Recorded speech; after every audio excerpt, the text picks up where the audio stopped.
Hello and very good afternoon everyone, welcome to the live session of basic electrical engineering. This is Ranjan. आप देख रहे हैं BEE की ये क्लास मॉड्यूल 2 जो है वो हम स्टडी कर रहे हैं। और प्रीवियस क्लास में हम लोगों ने इस मॉड्यूल 2 में इंटेलिजेंस थ्योरम जो है उसको स्टार्ट किया हुआ था। ठीक है, रेसिप्रोसिटी एंड इंटेलिजेंस थ्योरम जो है ये पढ़ रहे थे हम लोग।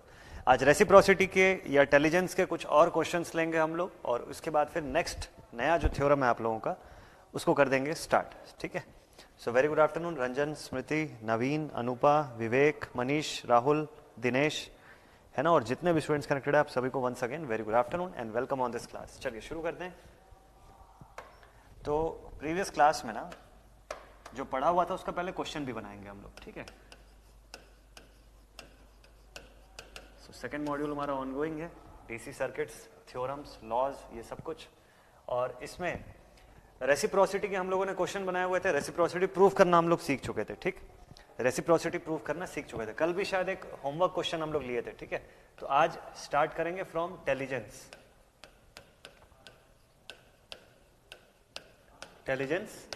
थ्योरम। ठीक है, इंटेलिजेंस थ्योरम के क्वेश्चन से शुरुआत करेंगे पहले, फिर उसके बाद मिलमेंस पढ़ेंगे, और फिर अगर समय बच गया तो कंपनसेशन थ्योरम जो है वो भी स्टडी कर लेंगे। ठीक है, चलिए स्टार्ट करते हैं। तो इंटेलिजेंस थ्योरम में हम लोगों ने पढ़ा हुआ था कि कोई भी आर्बिट्ररी लम्प्ड नेटवर्क अगर है हमारे पास, तो उस पर्टिकुलर नेटवर्क में अल्जेब्रिक सम ऑफ वी आई या अल्जेब्रिक फॉर्म में अगर हम v इंटू आई का प्रोडक्ट करते हैं यानी पावर के फॉर्म में, तो that should be equal to 0। Net power in any network should be equal to 0। उसके सभी ब्रांचेस का अगर आपने पावर कैलकुलेट कर लिया तो net power delivered equals to net power dissipated. ये कंडीशन हमको एग्जैक्टली फुलफिल होती हुई मिलती है। तो इसको जरा क्वेश्चन के फॉर्म में फाइंड करके देखते हैं। ठीक है, find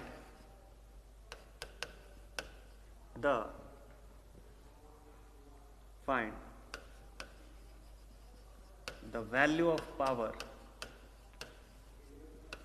dissipated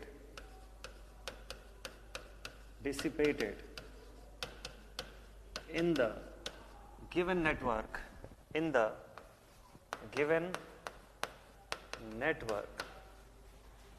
using in the given network in all its branches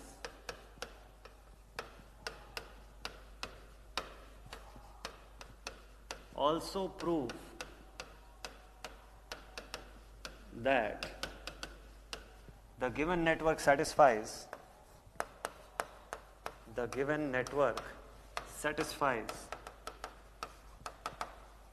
intelligence theorem. ठीक है, साथ में ये भी प्रूफ करना है कि जो गिवन नेटवर्क है हमारा ये इंटेलिजेंस थ्योरम को सेटिस्फाई करता है कि नहीं करता है, प्लस पावर भी निकालना है हमको सभी ब्रांचेस में। चलिए देखते हैं, सर्किट ड्रॉ करते हैं पहले, फिर सोचेंगे इसके बारे में। तो कैसा सर्किट है भाई ये देखिए।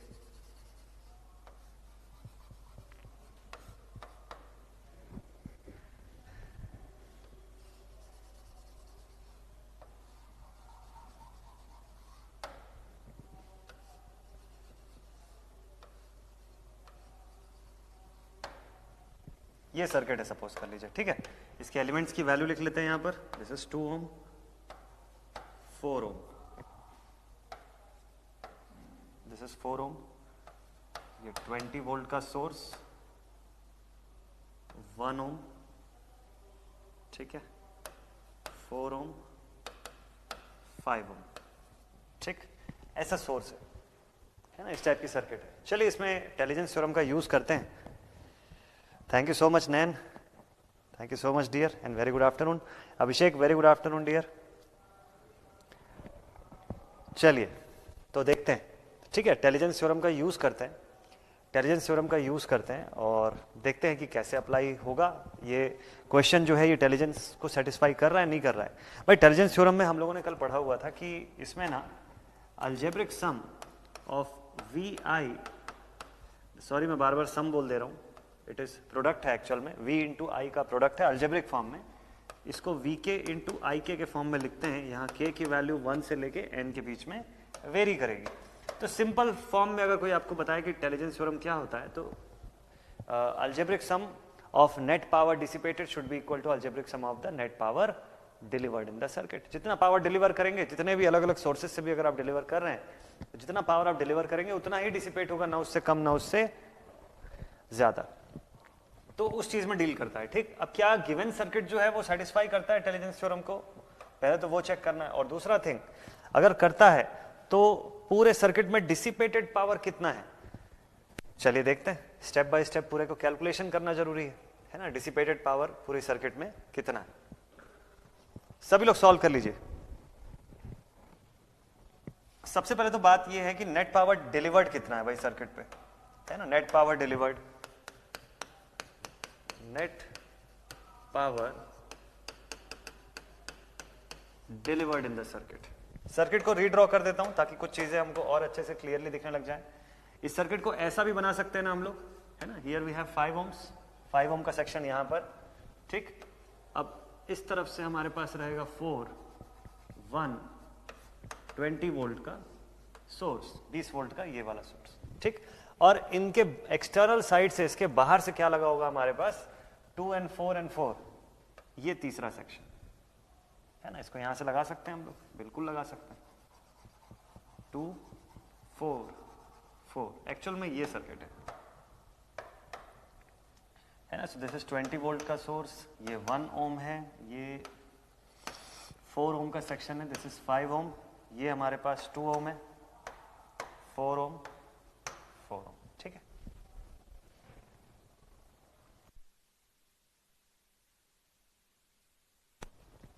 चलिए 4। ठीक है, चलिए देखते हैं। इसी का आंसर है net power delivered is, Hrithik का आंसर आया है 48 वॉट्स, दिनेश का आंसर भी आ गया 48 वॉट्स। तो अब ये चेक करना है कि अगर उतना पावर ये डिलीवर कर रहा है तो डिसिपेट वाकई में उतना सबके अक्रॉस हो रहा है कि नहीं हो रहा है। करते हैं, चलिए जल्दी जल्दी सब लोग सॉल्व करिएगा। पावर का कैलकुलेशन एकदम फटाफट से करना है हमको, है ना, एकदम जल्दी से करना है, मस्त। सो 4 and 1 5 बोल सकते हैं क्या इसको, इन दोनों को कंबाइन करके? बिल्कुल बोल सकते हैं, क्यों नहीं बोल सकते हैं। रीड्रॉ कर ले इसी सर्किट को, बस समझने के हिसाब से है कि आप इसको कैसे समझते हैं। इसको मैं 5 लिख सकता हूं।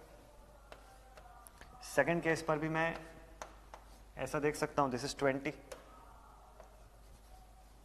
5 ohm यहां पर। तीसरे केस में यहां पर मुझे दिखेगा 4 and 4 8 और 2 10। तो अब फाइनली ये सर्किट मुझे ऐसा दिखना चाहिए, 5 ohm 20 वोल्ट, 5 ohm 10 ohm, ये सर्किट है एक्चुअल में। इसी को ऐसा ड्रॉ कर सकते, कुछ नहीं किया मैंने, इसको बस ऐसे सीधा कर दिया, ऐसा दिख रहा है, इजी फॉर्म में आ गया। देखे जरा। Very good afternoon dear. ठीक है ठीक है ठीक है। हाँ दिनेश, कल का आपका क्वेश्चन भेजिए ना एक बार, मुझे एक बार भेजिएगा ना, सेल फोन उठा लेता हूं एक बार। कल का क्वेश्चन आपने भेजा है क्या मेरे पास? एक सेकंड में चेक कर लूं।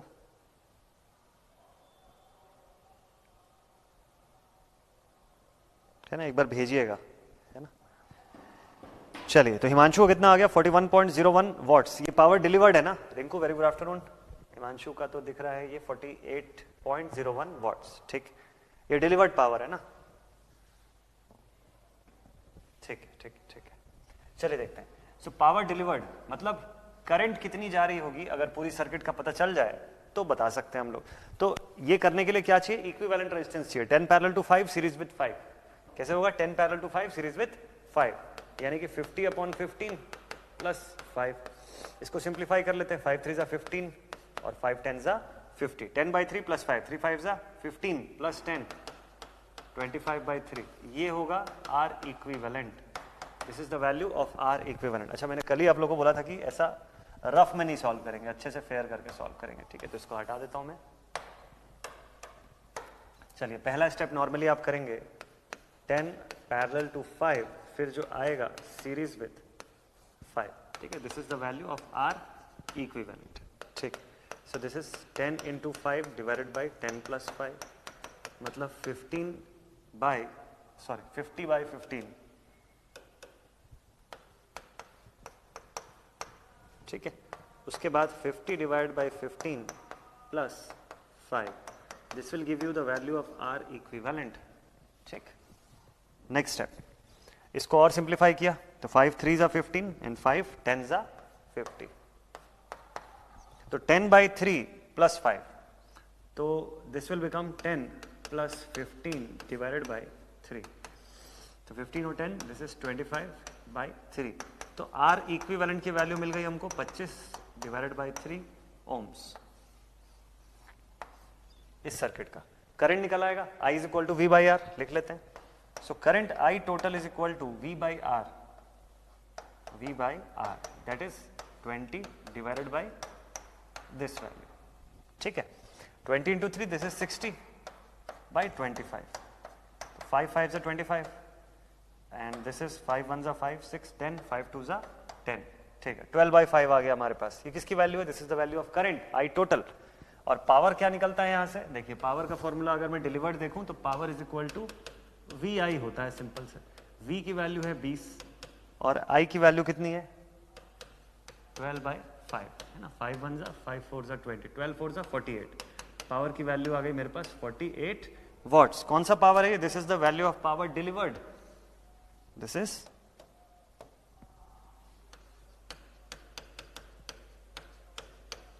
Delivered to the circuit,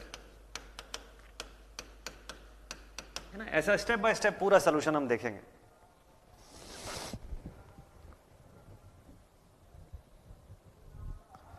okay ठीक है ठीक है ठीक है। तो फिर चलिए बढ़िया से फिर आप बनाइए इस क्लास के क्वेश्चंस को, है ना। सुबह से आपने एक भी क्लास नहीं किया, ठीक है दीप्ति, बढ़िया। सो ऐसा नहीं करना है वैसे तो बढ़िया वाली बात नहीं है, क्लास अटेंड करना है रेगुलर, बट ठीक है, हो सकता है आप अर्जेंट वर्क में है तो इस वजह से कोई प्रॉब्लम नहीं है। ठीक है अभिषेक, मैं देख लेता हूँ, है ना। आपने क्वेश्चन भेजा हुआ है, मैं देखता हूँ। हिमांशु ने लिखा कि 5 ohm in parallel that is equal to 12.8 watts, है ना। ठीक है बढ़िया। मनीष का आ गया 48 वॉट्स, ठीक है। ऊपर दिखाऊं ये वाला? तो हिराग ज्योति आप फिर से कॉपी कर रहे हैं क्या? सोल्यूशन नहीं करना है, सोल्यूशन तो खुद से बनाना है। देखिए मैं भी तो बना ही रहा हूँ सोल्यूशन, है ना, मैं भी तो बना रहा हूँ जस्ट सोल्यूशन। तो हमको ऐसे देख देख के लिखने की हैबिट नहीं बनानी है, सॉल्व तो करना है। कुछ है ही नहीं, मतलब इसके सोल्यूशन में तो कुछ भी नहीं यूज हुआ है, मतलब कोई KVL KCL तक मैंने नहीं लगाया, जस्ट बेसिकली ओम्स लॉ, है ना। तो आप ट्राई करिए, जितना आप अपने से बनाएंगे उतना खुद पर कॉन्फिडेंस ज्यादा आएगा, आपको फिर किसी की जरूरत नहीं पड़ेगी, है ना। मेरी तक जरूरत नहीं पड़ेगी, आप आराम से क्वेश्चन देख के खुद ही टैकल कर लेंगे कि कैसे करना है ना। तो प्रैक्टिस ये चीज करिए, थोड़ा सा टाइम निकाल के ना प्रैक्टिस करिए। चलिए इसको जब तक आप लिख लीजिए, फिर आगे बढ़ते हैं। अब हमको करना ये है कि ब्रांच वाइज हमको सबका करंट फाइंड करना है पहले तो, और करंट फाइंड करके फिर सबका इंडिविजुअल पावर देखना है। यहां कितना डिसिपेट हो रहा है, इसमें कितना डिसिपेट हो रहा है, और 10 में कितना डिसिपेट हो रहा है, ठीक है। इनको सिंगल सिंगल वाले फॉर्म में नहीं लेके जाता हूं मैं, सीधे एक साथ निकालता हूं, क्योंकि 2 और 4 ये सीरीज में ही है तीनों के तीनों, तो 10 ही होगा सीधे। तो अलग अलग सबका पावर निकालने से अच्छा है कि एक एक करके हम फाइंड कर लें, है ना। अच्छा क्वेश्चन देखना है पूरा, ठीक है ठीक है ठीक है। ये रहा क्वेश्चन, ये रहा क्वेश्चन।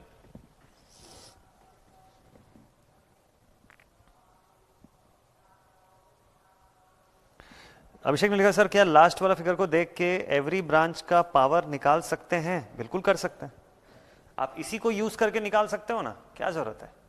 मतलब देखिए आपको इंडिविजुअल एलिमेंट, आपको जस्ट ये प्रूव करना है कि टेलिजेंस थ्योरम यहां पर वैलिड है कि नहीं है। तो वो तो देखिए ये जो सर्किट है कोई नया सर्किट थोड़ी ना है, ये तो इसी सर्किट का इक्विवेलेंट है ना, उसी सर्किट का सिंप्लीफाइड फॉर्म है ये। तो डेफिनेटली अगर इस पे इंटेलिजेंस थ्योरम काम करेगा तो इस पे काम करेगा, इसी सर्किट से तो आया हुआ है। तो आप छोटे सर्किट पे प्रूव कर लीजिए तो इजी रहेगा। क्यों हम लोग एक एक ये 4 के अक्रॉस निकाले, फिर 4 के अक्रॉस, फिर 4, एक ब्रांच ना करके इसको एक सिंगल ब्रांच में कंबाइन कर लिया। अब इसका पावर बता लेंगे हम लोग, है ना। करते हैं। हिमांशु ने लिखा 4 ओम का 2.65 वॉट्स 56 वॉट सॉरी, और 2 ओम का 1.28 वॉट, ठीक है। नवीन का कितना है पावर? 48.018 आ रहा है, ठीक है बढ़िया। फिर तो बढ़िया। वो डिलीवर्ड है कि डिसिपेटेड है? नवीन बताइएगा। तारीख 48 वॉट जो आया है आपका, वो डिलीवर्ड पावर है कि डिसिपेटेड है? और हिराग ज्योति आप बताइएगा। इसको लिख लिया ना आपने पूरा, इसको हटा दूं मैं, अब आगे का सोल्यूशन बनाए। ये तो एक पार्ट हुआ ना सोल्यूशन का, लेफ्ट हैंड साइड बनाया हम लोग, पावर डिलीवर्ड, अब डिसिपेटेड। ऊपर यही है, अच्छा ऊपर चला गया सॉरी, ये आपका क्वेश्चन है पूरा।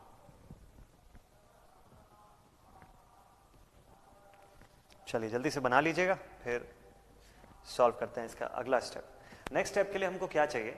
इन सभी ब्रांचेस की करंट फ्लो चाहिए, है ना, इन सभी ब्रांचेस की करंट फ्लो चाहिए।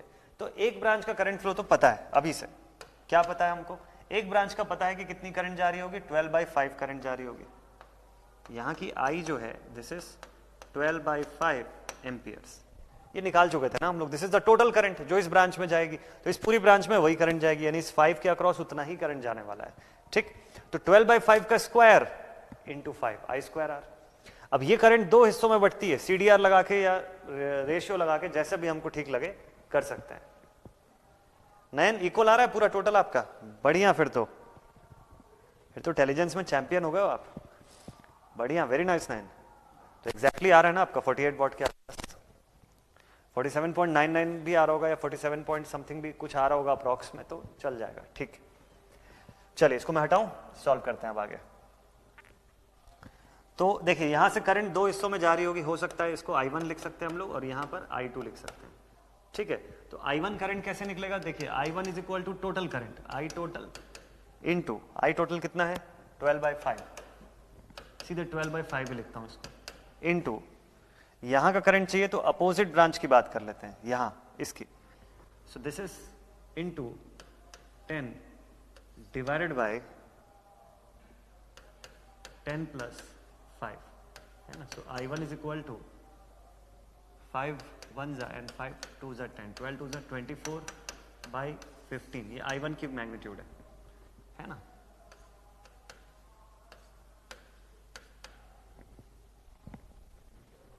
ऐसा कुछ टोटल 48 विदाउट डेसिमल। सर मैंने फ्रैक्शन का यूज किया, बिल्कुल सही नैन, वेरी नाइस। फ्रैक्शन का ही मैक्सिमम टाइम आप यूज करेंगे ना तो एक्यूरेसी ज्यादा रहेगी। आखिरी में ले जाके भले डेसिमल कर सकते हैं, लास्ट आखिरी स्टेप, उससे पहले तो कोशिश करिए फ्रैक्शन में बनाइए पूरी चीजों को। सो I1 की मैग्नीट्यूड आई मेरे पास 8/5, यहाँ पर I2 कितना होगा, सिमिलरली I2 के लिए लिख लेंगे I टोटल यानी कि 12/5 into 5 opposite branch divided bye 5 plus 10, ठीक है। 5 और 5 कैंसिल, यहाँ पे बचा मेरे पास 12/15 एम्पियर, 3 4 ज़ा 12 एंड 3 5 ज़ा 15, यानी कि 4/5 एम्पियर। दोनों ब्रांच की करंट आ गई है, पावर की बात है, चलिए देखते हैं।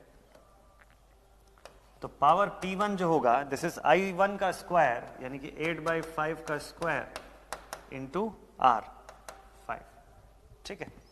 वैसी पावर P2 जो होगा यहां का दिस इज इक्वल टू 4/5 का स्क्वायर इंटू R, और पावर P3 जो होगा इस ब्रांच का पावर, तो यहां की करंट है 12/5 का स्क्वायर इंटू R, कितना है 5। अब इन तीनों की वैल्यू का सम करेंगे जब, तो वो पावर इसके अप्रॉक्स आना चाहिए, 48 के अप्रॉक्स। आया तो ठीक, नहीं आया तो फिर गड़बड़ है। हिमांशु का भी आ गया, बढ़िया। Power delivered equal to absorbed, बढ़िया, 48 वॉट, क्या बात है हिमांशु, वेरी नाइस यार। सेम आ गया, विवेक का भी आ गया, ठीक है, स्मृति का भी आ गया, दोनों कैलकुलेट हो गया दोनों, बढ़िया, वेरी नाइस। तो चलिए जरा मैं भी कैलसी ओपन कर लेता हूँ, अब जल्दी से सॉल्व कर लेता हूँ, जब आपका बन ही गया है क्वेश्चन तो, है ना। सो 1 5 तो यहाँ से काट देता हूँ मैं, 8 8 ज़ा 64 डिवाइडेड बाई 5, ऐसा कुछ आ रहा होगा यहाँ पर, है ना। 5 1 ज़ा 5 2 ज़ा 10, ठीक, एक 5 कट गया, यहाँ पे बचा 2, एक और 5 बचा, तो 4 4 ज़ा 16, 16 into 2 this is 32 divided by 5, और यहाँ पे हो जाएगा 12 इंटू 12 144 डिवाइडेड बाई 5, ठीक है। चलिए देखते हैं। सो दिस वैल्यू इज 64/5, 12.8 के अप्रॉक्स, है ना। दिस वैल्यू इज 32/5, 6.4 के अप्रॉक्स, और लास्ट वैल्यू है 144/5, दिस वैल्यू इज 28.8 के अप्रॉक्स। टोटल कर लेते हैं। सो 28.8 plus 6.4 plus 12.8, so this value is 48 watts power absorbed या power dissipated in the circuit, ठीक। आ गया सभी का, अभिषेक का भी आ गया, अरे क्या बात है यार, बहुत ही बढ़िया। तो ऐसे कैलकुलेट कर सकते हैं आप, है ना, ऐसे कैलकुलेट आप कर सकते हैं। फ्रैक्शन फॉर्म में करने से होगा ये कि कुछ भी अलग नहीं होगा, एकदम डिट्टो सेम आएगा, क्योंकि सब डेसिमल प्लेस लेके चल रहे हैं ना आप, आखिरी में कन्वर्ट किए, बस ये आंसर तो आ गया है, अब बस इसको कन्वर्ट कर लिए, तो जो वैल्यू आपका आएगा ना वो एकदम एग्जैक्ट फॉर्म में आएगा। हाँ, आप जरूरी नहीं है आप इसको 8/5 को फ्रैक्शन लेके भी कर सकते थे, मतलब फ्रैक्शन से डेसिमल में कन्वर्ट करके भी कर सकते थे, लेकिन उस केस में फिर आप 3 डेसिमल प्लेस लेते, फिर आपको स्क्वायर लेने में तकलीफ जाती। उससे बचने के लिए बेस्ट है कि फ्रैक्शन में ही कर लेते हैं। एमसीक्यूज में तो जितना हो सके हमको फ्रैक्शन की साइड भागना है, फ्रैक्शन का ही यूज ज्यादा करना है, तो बन रहा है मतलब, है ना। तो इसमें हम लोगों को 2 चीज पूछा हुआ था, एक पूछा हुआ था find the value of power dissipated in the network, in the given network in all of its branches, तो कितना पावर डिसिपेट हुआ, 48 वॉट्स। दूसरा इस क्वेश्चन में ये पूछा था कि also prove that the given network satisfies the intelligence theorem, तो लिख सकते हैं इसको हम लोग कि yes, algebraic sum of power delivered is equals to algebraic sum of power dissipated, ये प्रूव हो गया, कंप्लीट है ना। ये कहां पर था, पावर डिलीवर्ड, ये था, यहां पर था डिलीवर्ड, यहां पर आया डिसिपेटेड। तो इस तरीके से सॉल्व कर सकते हैं। कोई ऐसा जिससे ये क्वेश्चन नहीं बन रहा है, कोई ऐसा स्टूडेंट जिससे कि ये क्वेश्चन नहीं बन रहा है, जिससे इंटेलिजेंस का क्वेश्चन नहीं सॉल्व करते बन रहा है, तो बताइएगा मुझे जल्दी से, है ना। कोई भी ऐसा स्टूडेंट। अच्छा, अभिषेक ने लिखा कि सर मेरा क्वेश्चन एक बार देखिएगा, सॉल्व किया हूं, भेजा हूं। हाँ, मैं देखता हूं। सभी लोग सॉल्व कर लीजिए, मस्त, सभी लोग सॉल्व कर लीजिए मस्त टाइप से। तब तक मैं आप लोगों ने जो क्वेश्चन भेजा हुआ है वो एक बार मैं देख लेता हूं, है ना।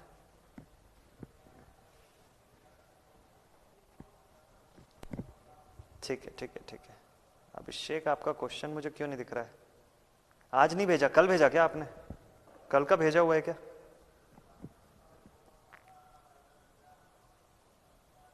हाँ ठीक है ठीक है ठीक है, मुझे दिख गया, है ना। वो मार्शमेलो वाला वो था ना, व्हाट्सएप डीपी, है ना, वही है आपका। ठीक है। In the circuit shown below, if we connect a source of 2 volt with internal resistance of 1 ohm at A dash, then the current through R is, ये क्वेश्चन बनाए हुए हैं हम लोग सेशन में, ये क्वेश्चन ना हम लोग किसी सेशन में बनाए हुए हैं, ठीक है। बट चलिए इसको डिस्कस कर लेते हैं एक बार। अभिषेक ने क्वेश्चन भेजा हुआ है, देखते हैं हम सभी। क्वेश्चन है, in a circuit shown below if we connect a source of 2 volt. चलिए पहले सर्किट ड्रॉ कर लेता हूं मैं, तब तक आप लोग सर्किट को देखिएगा, याद आ जाएगा आपको कि ये क्वेश्चन हम लोगों ने शायद कहीं पे बनाया हुआ है। यहां पर इसके बाद है 1 ओम का सेक्शन, और इधर क्या है, इधर एक और 1 ओम है, और R की वैल्यू 2 ओम्स है ना, दिस इज 2 ओम्स, और यहां पर लिखा हुआ है A, और यहां पर लिखा हुआ है A डैश, ऐसा। मैग्नीट्यूड है 1 एम्पियर, 1 ओम, दिस इज 1 ओम, और ये R की वैल्यू कितनी है, 2 ओम्स है, ठीक है। क्वेश्चन में क्या लिखा हुआ है पढ़ते हैं। In the circuit shown below, if we connect a source of 2 volt, if we connect a source of 2 volts with internal resistance, with short में लिख देता हूं मैं कि R in equal to 1 ohms at A dash, then the current through R is, then the current through R is, कौन है R इसमें, अच्छा ये है R, ठीक। अभिषेक, ये क्वेश्चन मुझको लगता है थोड़ा सा इसमें और डेटा की कमी है। जब ये क्वेश्चन, ये जो क्वेश्चन एक्चुअल सवाल है ना, जो इसमें पोलैरिटी भी बताया होगा, इसमें आपको पोलैरिटी भी बताया होगा कि जो 2 वोल्ट का सोर्स है, इसकी पोलैरिटी A की तरफ पॉजिटिव है और A डैश की तरफ नेगेटिव है, ऐसा बताया होगा, है ना। ऑल गुड रंजन, बढ़िया, वेरी नाइस, ठीक है ठीक है ठीक है। आगे सर मैं डेसिमल लेके स्टार्ट से ही किया, सही आया, वेरी गुड राहुल, हाँ बिल्कुल सही, करेक्ट। दीप्ति ने कहा कि सर मैं क्योंकि सॉल्व ही नहीं की। अच्छा, तो अभी हुआ कि नहीं हुआ सॉल्व, बताइएगा मुझे, है ना। दिनेश, हाँ आपने भी भेजा है क्या, एक बार भेजिएगा ना, है ना, आपने भी अगर भेजा होगा तो एक बार सही है, अभी एक बार भेज दीजिएगा, अगर पहले का भेजा होगा ना तो मैसेज बहुत नीचे चला जाता है, तो इसलिए।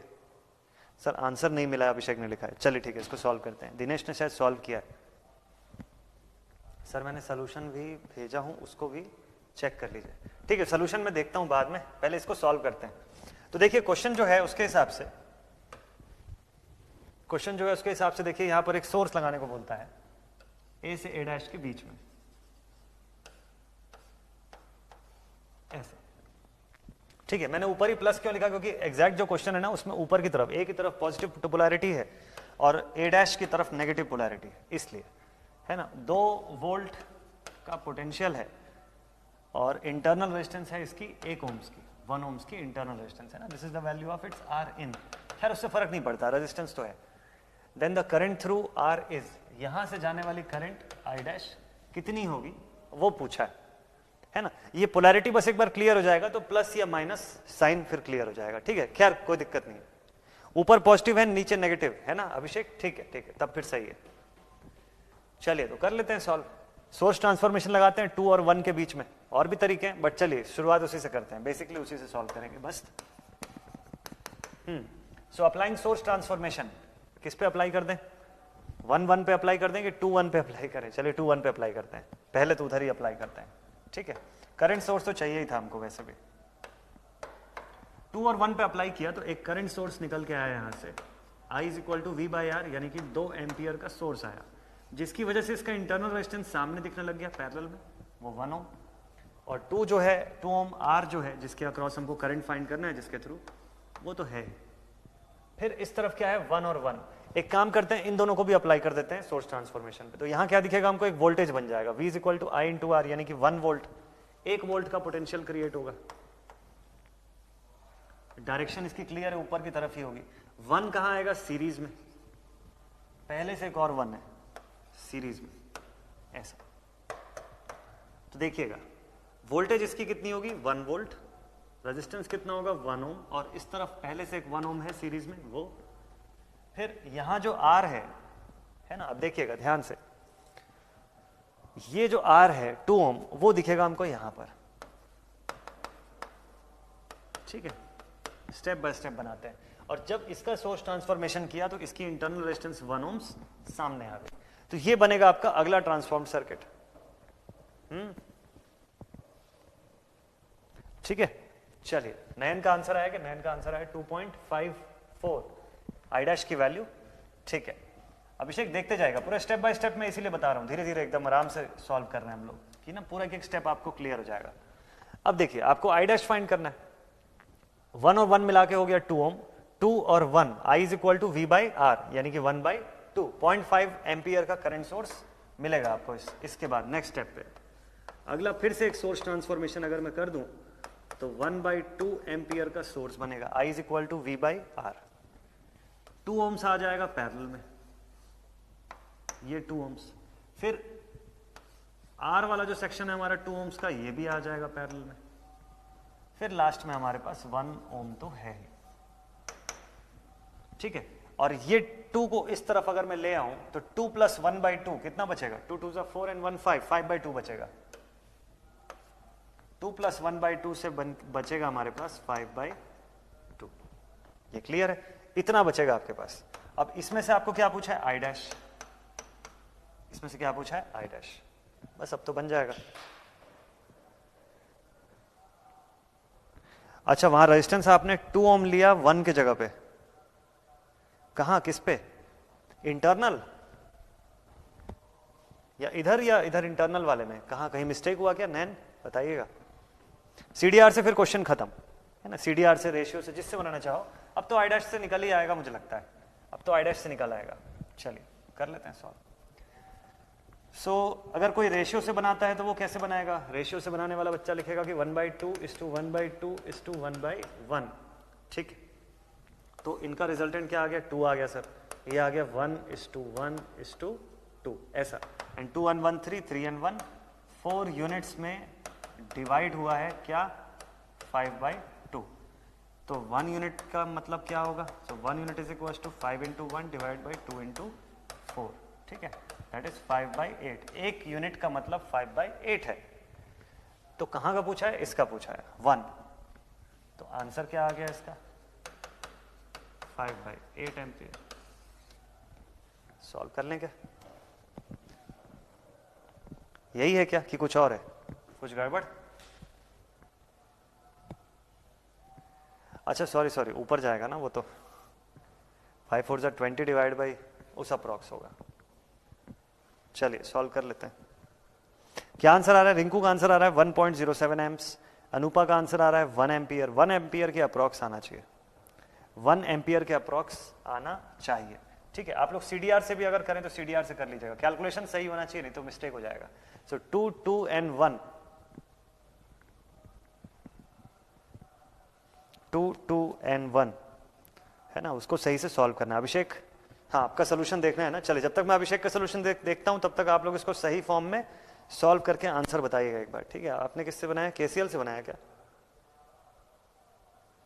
अच्छा, आपने 2 सोल्यूशन भेजा हुआ है, ठीक है। रेसिप्रोसिटी का है क्वेश्चन तो नहीं, ये दूसरा है। हाँ ये क्वेश्चन जो आपने भेजा है 2 वोल्ट, ठीक है। 1 ओम कहाँ गया? अच्छा इधर है ना, सॉरी, ये रहा, ठीक है। सो आपने क्या कैसा लिखा हुआ है इसको? 5/8 तो आया आपका भी, 1.6 के अप्रॉक्स, 1.6 कैसे है ना? चलिए देखते हैं। VA - 1/2, ठीक, किसको लिया आपने VA? अच्छा आपने इसको पहले सोर्स ट्रांसफॉर्म कर दिया, ठीक है, तब फिर ये वोल्टेज सोर्स बन गया और ये दोनों मिला के हो गया 2, ठीक है, बढ़िया। अब इस सर्किट से आपने VA लिया, ठीक है, यहां पर एक VA जंक्शन अज्यूम कर लिया आपने, ठीक है, बहुत ही बढ़िया। 2 कर लिया और इसको सोर्स ट्रांसफॉर्म नहीं किया, उसको वैसे ही रहने दिया, ठीक, सही है। फिर उसके बाद आपने क्या किया देखें, VA - 1/2 -1/2, ठीक है, VA/2, ठीक है, और VA - 2/1, ठीक है। अच्छा वो उसी फॉर्म में था इसलिए, ठीक है। फिर उसके आगे का सोल्यूशन आपने किया है, डिवाइड में ले लिया 2, ठीक है, 4VA - 5 = 0, 5/4, ठीक है ठीक है ठीक है ठीक है, सही है। 5/8 तो आया हुआ है आपका भी, ठीक है, सही है। अनुपा एक बार बताइए कितना आ रहा है? फाइनल आंसर कितना आ रहा है आप लोगों का, है ना? फाइनल आंसर इस क्वेश्चन का कितना आ रहा है? 5/8 ही आ रहा है, कुछ और आ रहा है? 5/8 आ रहा है या कुछ और आ रहा है ना? 5/2 यहाँ पे दिख रहा है, यानी कि 2.5 एम्पियर्स यहाँ पे दिखता है। तो आप लिख सकते हैं कि 4 यूनिट्स का मतलब 4 यूनिट्स बराबर 2.5 एम्पियर। तो 1 यूनिट बराबर 1 unit is equal to 2.5 into 2.5 divided by 4, ऐसा, ठीक है, 1 यूनिट का मतलब। और यही आंसर भी, क्योंकि वहां पर 1 यूनिट जा रहा है, क्या यहाँ पर 1 यूनिट जा रहा है इस जगह पे, इस ब्रांच के अंदर, ठीक है। तो इसका मतलब यही आंसर है, 2.5 डिवाइड बाई 4। दीप्ति का आंसर कितना आ रहा है? 0.576 आ रहा है। हाँ अभिषेक ठीक है, कोई दिक्कत नहीं है, मतलब सही सॉल्व किया आपने, क्या दिक्कत है? सही सॉल्व किया ना, क्या प्रॉब्लम है फिर, है ना? आपने करेक्ट सॉल्व किया। सो this is 2.5 divide by 0.625, answer जो आ रहा है 625 एम्पियर, ये आ रहा होगा, ये फाइनल आंसर आ रहा होगा। CDR से अनुपा ने लिखा कि सर CDR से करिए एक बार प्लीज, ठीक, CDR से बना देते हैं। चलिए अगर इसी पे CDR लगा दें भाई, CDR क्यों आंसर वेरी कर रहा है क्या CDR से? चलिए एक तरीका तो ये है कि मैं 2 और 1 को पहले सॉल्व कर लेता हूं, इन दोनों एक्स्ट्रा ब्रांचेस को, फिर जो आएगा CDR पे देखेंगे। तो CDR से 2 parallel to 1, 2 into 1/2 + 1, this is 2/3। तो एक ब्रांच मेरे पास कितने की है? 2/3 की, और दूसरी ब्रांच कितने की है? इट इज ऑफ 2 ohms, ऐसा है। और करंट जो है वो है 5/2 एम्पियर्स, ठीक है। इसके अक्रॉस I डैश फाइंड करना है। So I dash should be equal to 5/2 total current into opposite branch divided by ऐसा। तो अब ये कितना हो जाएगा? 2 और 2 कैंसिल, दिस इज 5/3 इंटू 3 2 6, 6 और 2 8, सो दिस इज 3/8, ठीक है। 3 और 3 कट गया, आखिरी में कितना बचा? 5/8। बिल्कुल अलग नहीं होगा यार, हो ही नहीं सकता। ये क्या था? करंट था ना, दिस इज इन एम्पियर्स। बताइए किसी से भी आप बनाइए, CDR से भी बनाएंगे तो थोड़ी ना अलग हो जाएगा, रेशियो से भी बनाएंगे तो भी सेम आएगा। 5/8 आ रहा है तो 5/8 ही आएगा, आप किसी भी मेथड से बना लीजिए। अनुपा बताइएगा, अभी क्लियर हुआ? तारीख का कितना आ रहा है CDR से? 0.625। हाँ, तो 0.625 भी तो सही है तारीख। ये देखिए, रेशियो से भी वही आएगा, CDR से भी वही आएगा। आप चाहें तो तीनों का एक साथ CDR भी लगा सकते हैं, पढ़े थे ना हम लोग एक बार कि तीनों का एक साथ भी CDR लगता है। सब मेथड है आपके पास, आपके टूल किट में सब रखा हुआ है, जो टूल्स चाहो वो यूज करिए। अगर कोई स्टूडेंट ये चाहता है कि सर मैं तीनों एक साथ सॉल्व करना चाहता हूँ, आपने सर जैसे 2 और 1 को पैरेलल कर दिया, मैं वो नहीं करना चाहता हूँ, मुझे तीनों एक साथ सॉल्व करना है, तो क्या दिक्कत है? कर सकते हैं ना, कर सकते हैं। देखिए आप I' के लिए क्या लिखेंगे? I total यानी कि 5/2 इनटू, फॉर्मूला बस सही फिट करना है वहां पे, इनटू अपोजिट ब्रांच का सेक्शन। अब अपोजिट ब्रांच में क्या होगा बताइए? Divided by 2 × 2 plus 2 × 1 plus 2 × 1, R1 R2 plus R2 R3 plus R3 R1, ये कंडीशन होती है डिवाइड में। बस ये चीज था। हाँ, रिमेनिंग 2 रेजिस्टेंस है ना, तो इसलिए जरूरी है ना। अरे नहीं नयन, ऐसा नहीं है, ऐसा नहीं है, आप लोग का भी सही आता है यार, है ना। मैं छोड़ देता हूँ कई बार 1-2 वैल्यू, तो आप लोग जब देखते हो और ज्यादा ध्यान से देखते हो तो मजा आ जाता है ना। तो इस तरीके से भी आप सॉल्व कर सकते हैं। बात ये है ना, फॉर्मूला जो है वो हमको सही से फिट करना है इस पे। तो जब R पैरेलल जब हम 3 एलिमेंट्स का करते हैं ना, तो डिवाइड में R1 R2 R2 R3 R3 R1 इस फॉर्म में आ जाता है ना। पहले जैसा नहीं रहता, जैसे R1 प्लस R2 सिर्फ नहीं बचता है, इसलिए ऐसा होता है। ठीक है, तो किसी भी फॉर्म से करिए।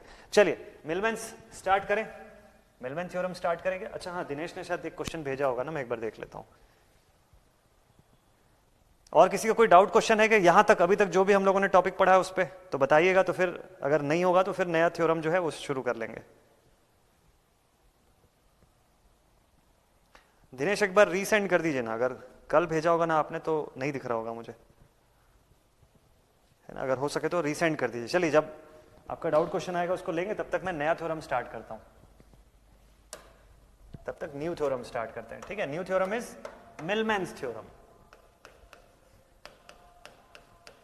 New theorem is the Millman's theorem ना।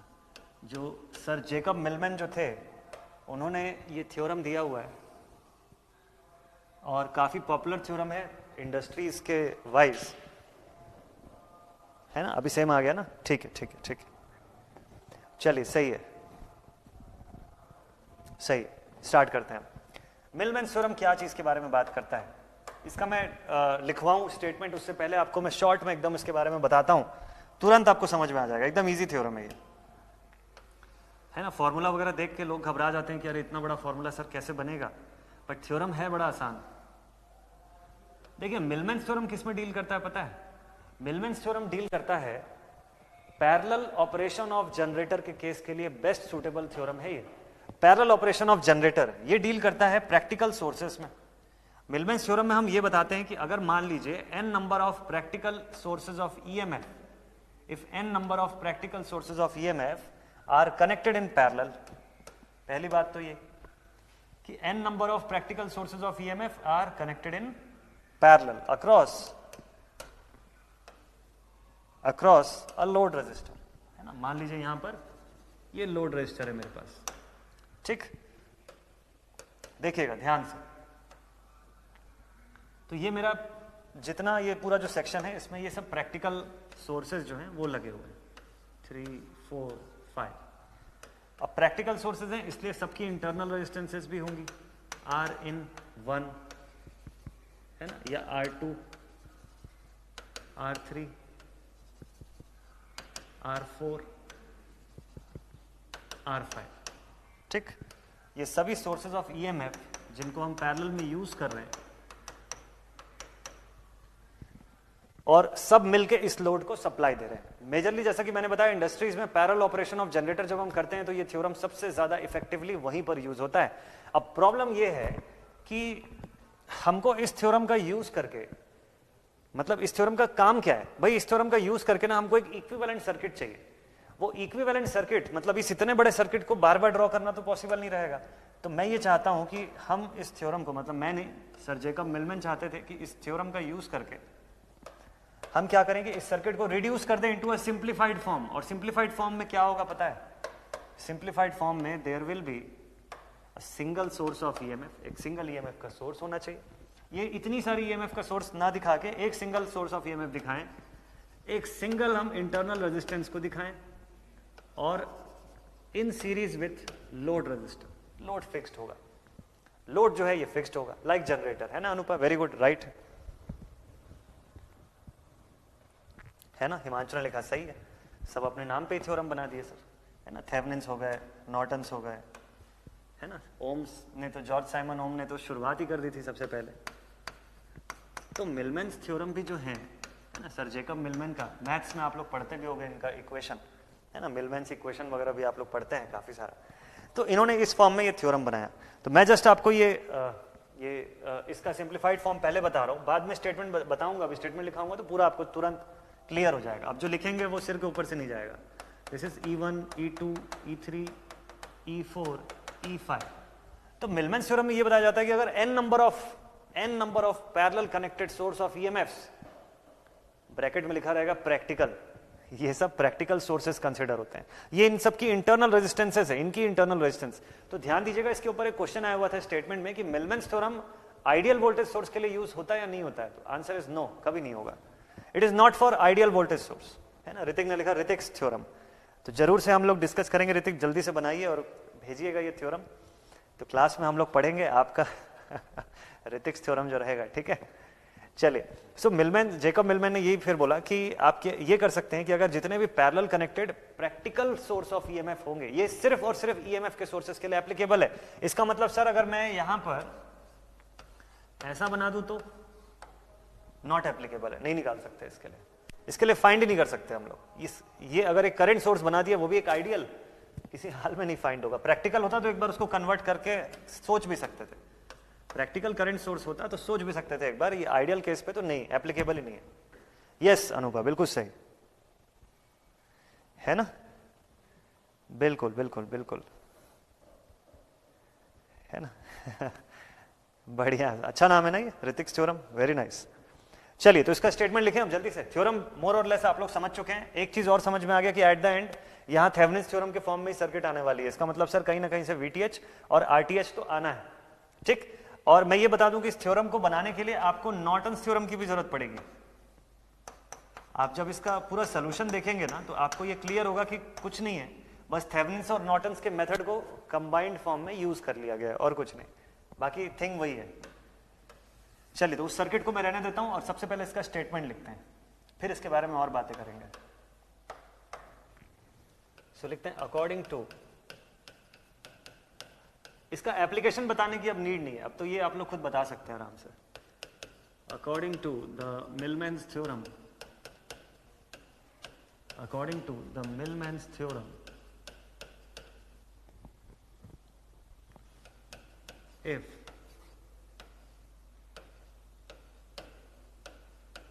if n number of practical EMF sources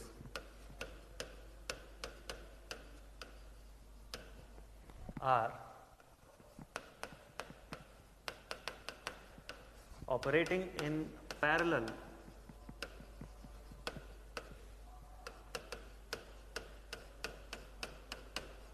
to supply a load, then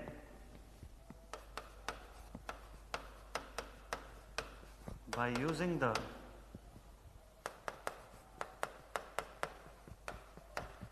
Millman's theorem,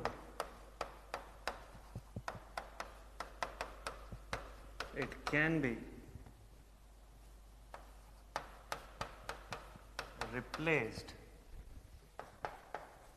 by an equivalent network,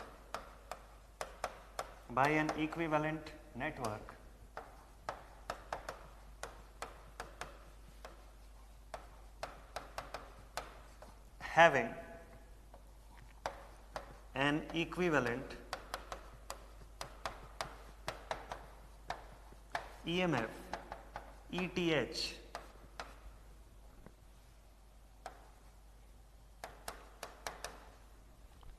with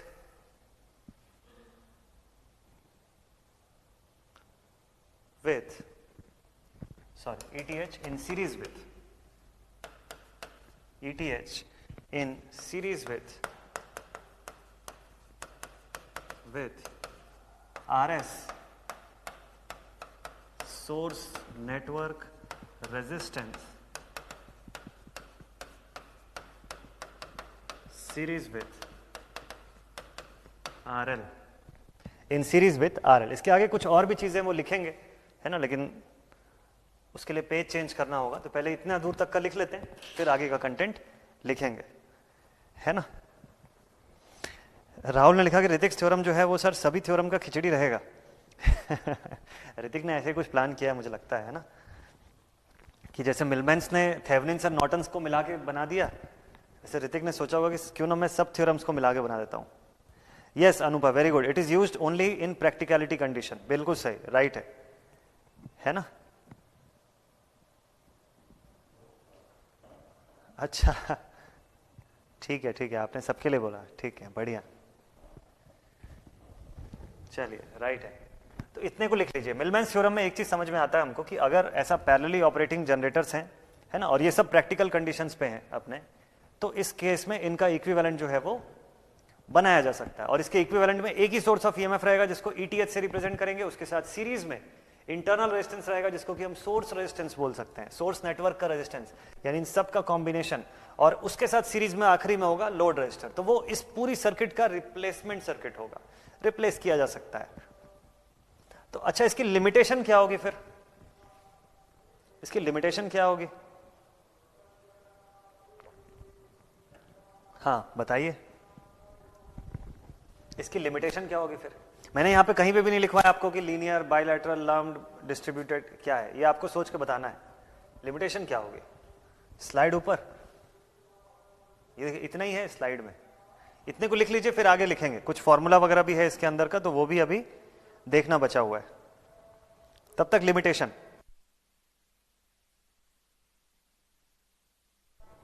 हाँ कर सकते हैं रिंकू, कर सकते हैं, बट बात ये है ना कि वहां पर हमको जो सोर्स है, ईएमएफ का सोर्स है, वो चाहिए।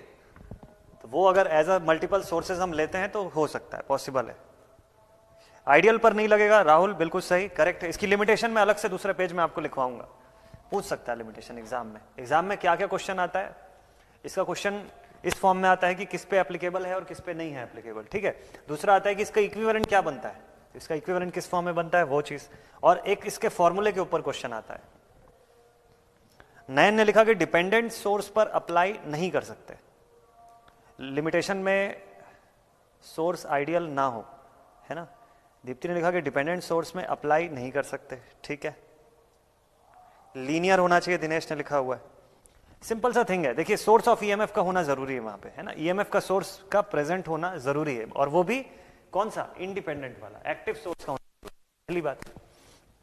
दूसरा, उसकी इंटरनल रेजिस्टेंस भी होनी चाहिए, क्योंकि पहले लिख रहे हैं हम लोग कि प्रैक्टिकल सोर्स पे एप्लीकेबल है, यानी सर्किट के बीच में कहीं पे एक सिंगल आइडियल वोल्टेज सोर्स भी आ गया तो वो हमारे काम का नहीं रहेगा, उसके केस में नहीं अप्लाई कर सकते हैं, ठीक।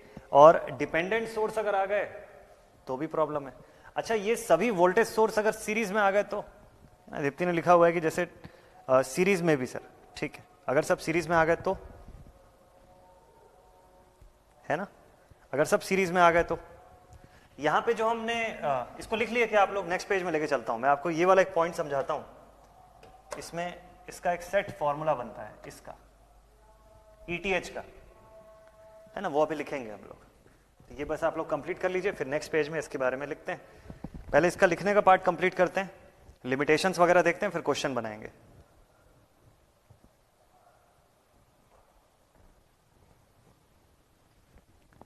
डन, हटाऊं इसको, ठीक है, चलिए देखते हैं। So here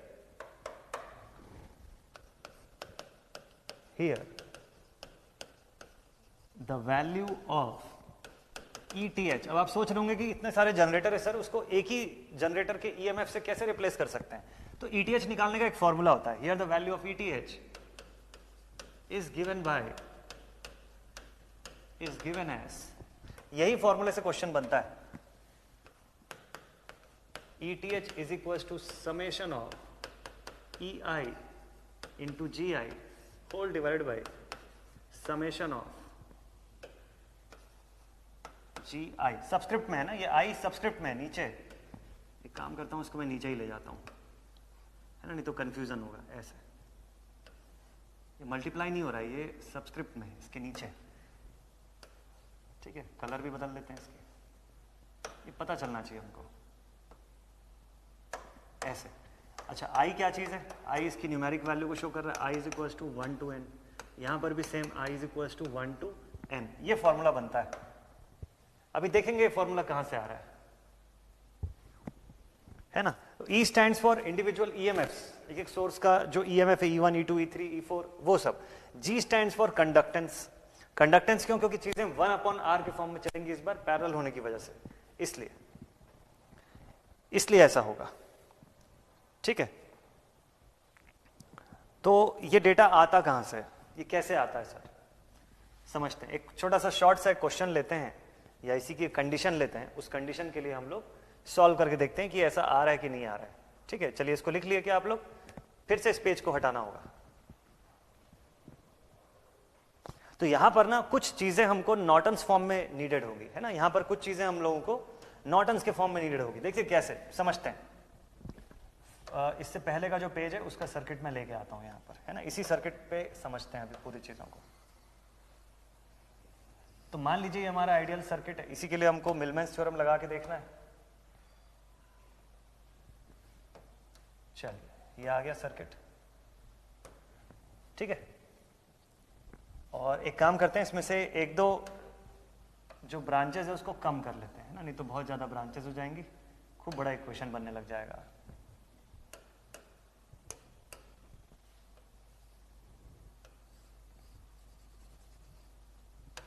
this is our RL, ठीक है। ध्यान से देखिएगा, एक बार में समझ में आ जाएगा, कुछ है नहीं इसमें। इसका फॉर्मूला भी कोई, उसमें कोई वो नहीं है, कोई टेंशन वाला कोई पार्ट नहीं है।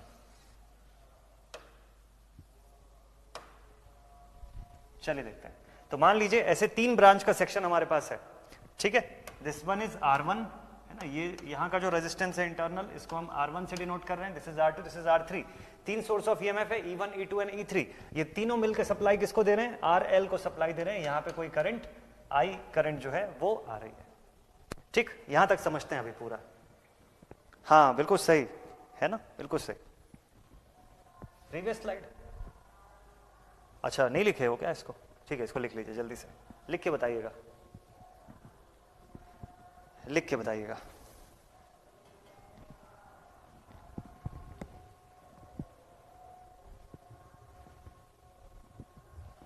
ये अभी तुरंत समझ में आ जाएगा, इसमें कुछ डिफिकल्ट थिंग है नहीं। इसका फॉर्मूला ये वाला कैसे आ रहा है, बस ये देखना है हमको, बस ये देख लेते हैं।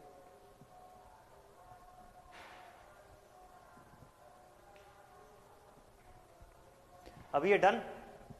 ETH जो हम फाइंड कर रहे हैं ना, उसका तरीका यही है। ETH is equal to algebraic sum of EI into GI divided by algebraic sum of GI, कंडक्टेंसेस।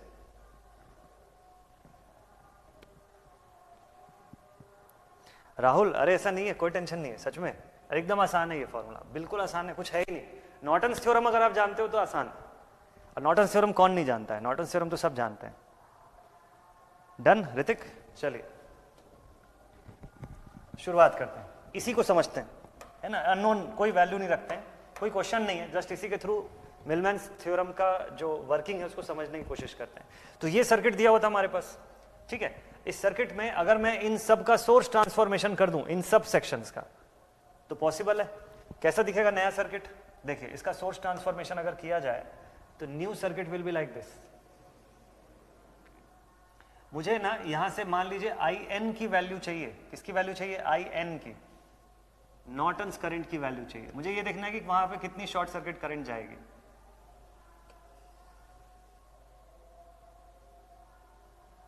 देखिएगा, ठीक है, ध्यान से देखिएगा। तो अभी हम लोग क्या करने जा रहे हैं,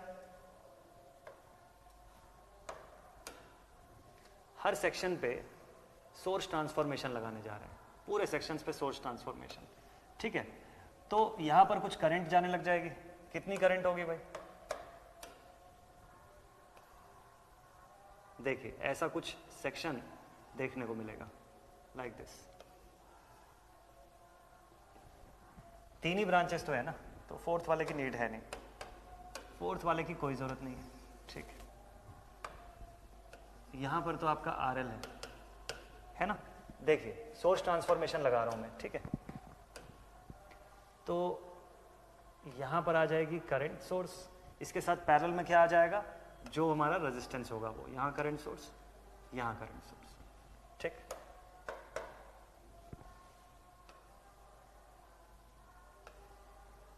चलिए इसको ऐसा बना लेते हैं। रेजिस्टेंस की मैग्नीट्यूड, सॉरी जो करंट सोर्सेज आएंगे उसकी मैग्नीट्यूड क्या होगी वो बस आप लोग बताइएगा। इंटरनल रेजिस्टेंस मैंने लिख दिया है यहां पर, है ना। इसकी वैल्यू लिख लेता हूं, this is R1 R2 R3, ठीक। और ये सब क्या बन गए, these are all current sources.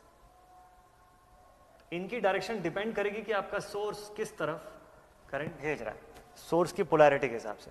Numerical में ये बदल सकता है, ये बदल सकता है, ठीक है। बैकग्राउंड नॉइज हो रहा है ना थोड़ा सा, मत ध्यान मत दो, कुछ ना कुछ चलता रहता है आसपास। हाँ इसका सेपरेट ही लिखवाऊंगा अभिषेक, इसका सेपरेट ही लिखवाऊंगा मैं, लिमिटेशंस वगैरह इसका सेपरेट लिखवाऊंगा, ठीक है। इसलिए मैंने वहां पे कुछ नहीं लिखवाया है, इसको अलग से लिखेंगे। So this one is I1, I1 की वैल्यू कैसे लिखेंगे बताइए, E1/R1 लिखेंगे। सिमिलरली यहाँ पे I2 होगा, इसकी वैल्यू कैसे लिखेंगे, E2/R2। और यहाँ पे क्या होगा, I3 that is equal to E3/R3, ऐसा होगा। ये करके हम बताएंगे कि इन सब के थ्रू जो करंट आएगी वो यहाँ पे आएगी। अब देखिए मैं नॉर्टन्स का थ्योरम यूज कर रहा हूं, इसका मतलब मैंने यहाँ पर क्या किया होगा, शॉर्ट सर्किट। इन दोनों पॉइंट्स के बीच में मैंने क्या लगाया, शॉर्ट सर्किट। ISC या IN मैं यूज करने वाला हूं, ठीक है। तो मैं शॉर्ट सर्किट करंट बोल देता हूं इसको, ठीक है। चलिए देखते हैं। तो I1 is equal to E1/R1, ये करंट यहां से निकलेगी, I2 निकलेगी, I3 निकलेगी, सब करंट मिलकर यहां पे पहुंचेंगे। करंट यहां डिस्ट्रीब्यूट नहीं होगी, ध्यान दीजिएगा। ये करंट डिवाइड होके R1 में नहीं चली जाएगी, क्यों, क्योंकि शॉर्ट सर्किट ब्रांच है ना इस तरफ। तो एकदम सिंपल सा थिंग है कि पूरी की पूरी करंट हर ब्रांच से, जैसे देखिए यहां से करंट क्या निकलेगी, I1, यहां से क्या करंट निकलेगी, I2, लेकिन इस तरफ आने के बाद I1 प्लस I2 हो जाएगी इसकी वैल्यू, यहां से I3 करंट, फाइनली क्या मिलेगा, I1 plus I2 plus I3। तो मतलब I1 plus I2 plus I3 करने से जो करंट मिलेगी उसको कैसे एक्सप्रेस करूंगा मैं, this is E1/R1 plus E2/R2 plus E3/R3। तो अभी आपको ये वाला पॉइंट समझ में आ गया है ना, अभी आपको ये वाला समझ में आ गया पॉइंट। कौन सा पॉइंट, ये पार्ट कैसे आया सर, EI इंटू GI आपको दिख ही रहा होगा, है ना, EI इंटू GI दिख रहा होगा। हिमांशु यस एग्जैक्टली वही चल रहा है, एग्जैक्टली हाँ बिल्कुल कर सकते हैं, है ना। तो ये अच्छी बात भी है ना हिमांशु, नाइस है। चलिए देखते हैं। सो EI इंटू GI का फंडा आपको यहाँ पे दिख गया होगा, 1/R दैट इज G, ठीक है। ये अभी क्या निकला, करंट निकला। अभी हम नेक्स्ट पे क्या फाइंड करने वाले हैं, नेक्स्ट पे हम फाइंड करने वाले हैं equivalent resistance of the section. अभी तो ये करंट निकाल लिया हम लोगों ने, this whole thing is the value of ISC। इससे क्या निकल के आएगा, ISC निकलेगा, शॉर्ट सर्किट करंट। अब मैं आपको बोलूंगा कि अब इससे आपको रेजिस्टेंस का इक्विवेलेंट भी फाइंड करना है। कैसे फाइंड करें, चलिए देखते हैं। रेजिस्टेंस का इक्विवेलेंट फाइंड करते हैं इसी सर्किट से, देखिएगा ध्यान से। अब रेजिस्टेंस का इक्विवेलेंट निकालने का फंडामेंटल क्या है, करंट सोर्सेस की अब आपको कोई जरूरत नहीं होगी, आप इसको ओपन सर्किट करेंगे, है ना। This whole thing will be open circuited, हटा दीजिए इसको। वैसे ये वाला पोर्शन ये भी ओपन सर्किट हो जाएगा, ये portion this is also open circuited, ठीक है। चलिए देखें अब इसको कैसे ड्रॉ करते हैं। ये इतना पोर्शन ओपन सर्किट हो गया, ये इतना पोर्शन भी करंट सोर्स का हट गया यहां से, और आपकी सर्किट ऐसे जुड़ी हुई है।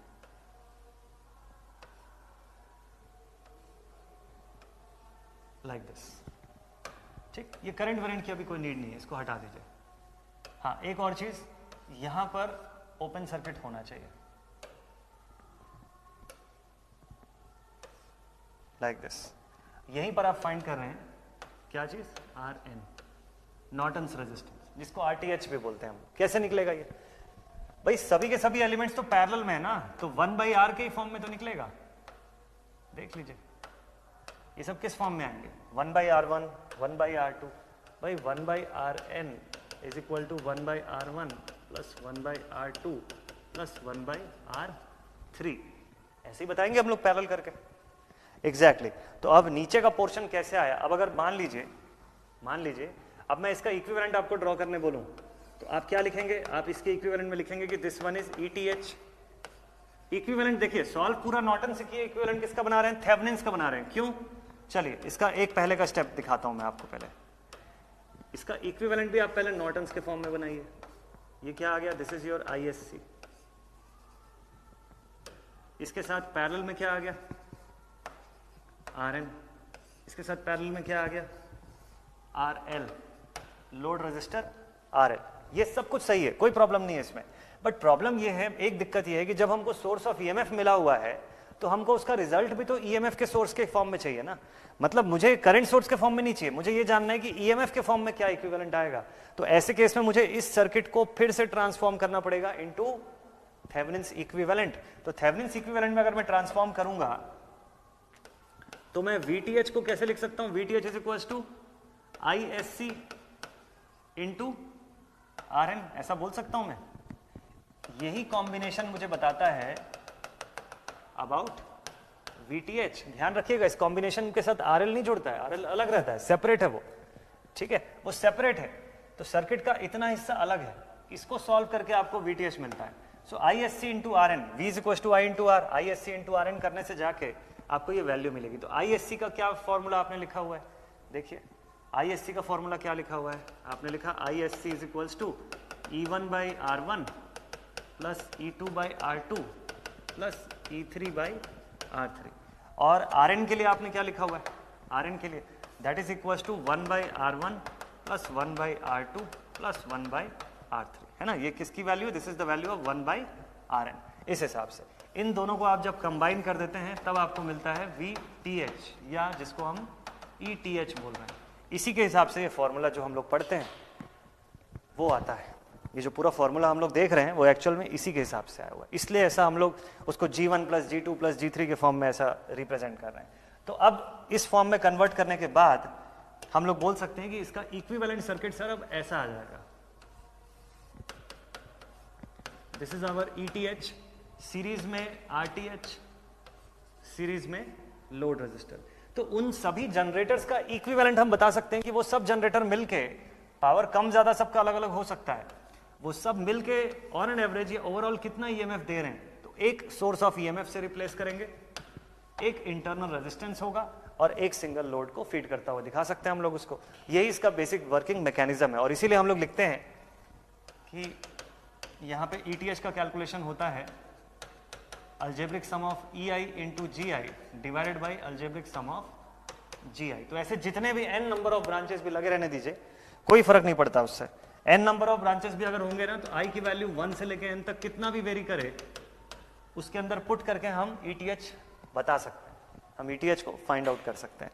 यही है पूरा का पूरा मिलमैन्स थ्योरम। अब बारी है इसके लिमिटेशन लिखने की, अब बात है इसका लिमिटेशन लिखने की। तो इसके क्वेश्चन सॉल्व करने के समय आपको ये पूरा स्टेप के थ्रू जाना पड़ सकता है, लेकिन MCQ में जब सवाल आएगा तो कोई फर्क नहीं पड़ता आप किसको किस मेथड से सॉल्व कर रहे हैं, ठीक है। MCQ क्वेश्चन इसका यूजुअली स्टेटमेंट बेस्ड ज्यादा आता है न्यूमेरिकल की तुलना में, इसका न्यूमेरिकल क्वेश्चन नहीं आता है। इन सब का चाहे मिलमैन्स हो गया या कंपनसेशन थ्योरम हो गया, दोनों का MCQ क्वेश्चन स्टेटमेंट बेस्ड ही ओरिएंटेशन ज्यादा ही रहता है। बट एटलीस्ट एक आध क्वेश्चन हम लोग बनाएंगे सो दैट आपको ये पॉइंट पूरा क्लियर हो जाए अच्छे से, है ना। हिराग ज्योति, यस, जूम आउट कर दिया मैंने। इससे ज्यादा और जूम आउट करूंगा तो और छोटा दिखने लग जाएगा ये, बताइएगा इतने पे दिख रहा है ना अभी। हाँ, यहीं से शुरू हुआ है, वहीं से स्टार्ट हुआ है, लास्ट पे पहुंच जाएंगे तो बताइएगा, फिर उसको मैं अप कर दूंगा फिर, ठीक है। तो ऐसा पूरा स्टेप बाय स्टेप इसका प्रोसेस होता है। अब इसके बाद आप लोग इसको लिख लीजिए, फिर इसके बाद हम लोग इसकी लिमिटेशन लिखेंगे, है ना। कहाँ एप्लीकेबल है वो तो हमको पता चल गया, पैरेलल ऑपरेशन ऑफ जनरेटर जहां पे भी होगा, या बैटरीज को, सेट ऑफ बैटरीज होंगी उनको पैरेलली हमको चलाना है सप्लाई आउटपुट देने के लिए, वहां पे भी यूज कर सकते हैं, है ना। बैटरी बैंक जैसे हम लोगों ने बना के रखा है, जैसे कि रेलवेज में ट्रैक्शन जब आप पढ़ेंगे तो ट्रैक्शन में RR बॉक्स लगे होते हैं, बैटरी बैंक्स जो बैटरी बैकअप्स जो होती है वो लगी होती है ना, हर जो इंडिविजुअल जो बोगी होती है उसके साथ। तो वो पैरेलल कनेक्शन जब हम करते हैं तो लोड को कैसे सप्लाई दे रहा है, उससे उसको अगर हम सर्किट के फॉर्म में देखना चाहें तो एक सिंगल ईएमएफ के फॉर्म में रिप्रेजेंट अगर करें, है ना, जो उसका सिंप्लीफाइड डायग्राम होता है उसमें उसको उसी से रिप्रेजेंट किया जाता है, उसमें यूज होता है। पैरेलल ऑपरेशन ऑफ जनरेटर में तो होता ही होता है यूज। ऐसे डिफरेंट एप्लीकेशन है।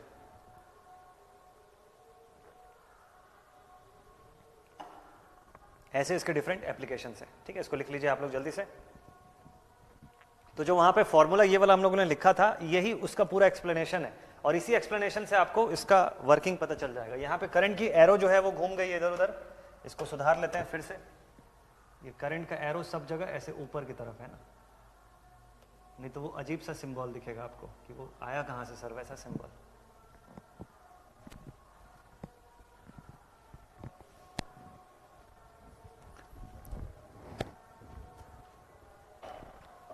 नयन ने लिखा कि सर लिमिटेशन है all voltage source must be equal, all voltage source must be equal. क्या ये लिमिटेशन सही है नयन? क्या ये लिमिटेशन सही है?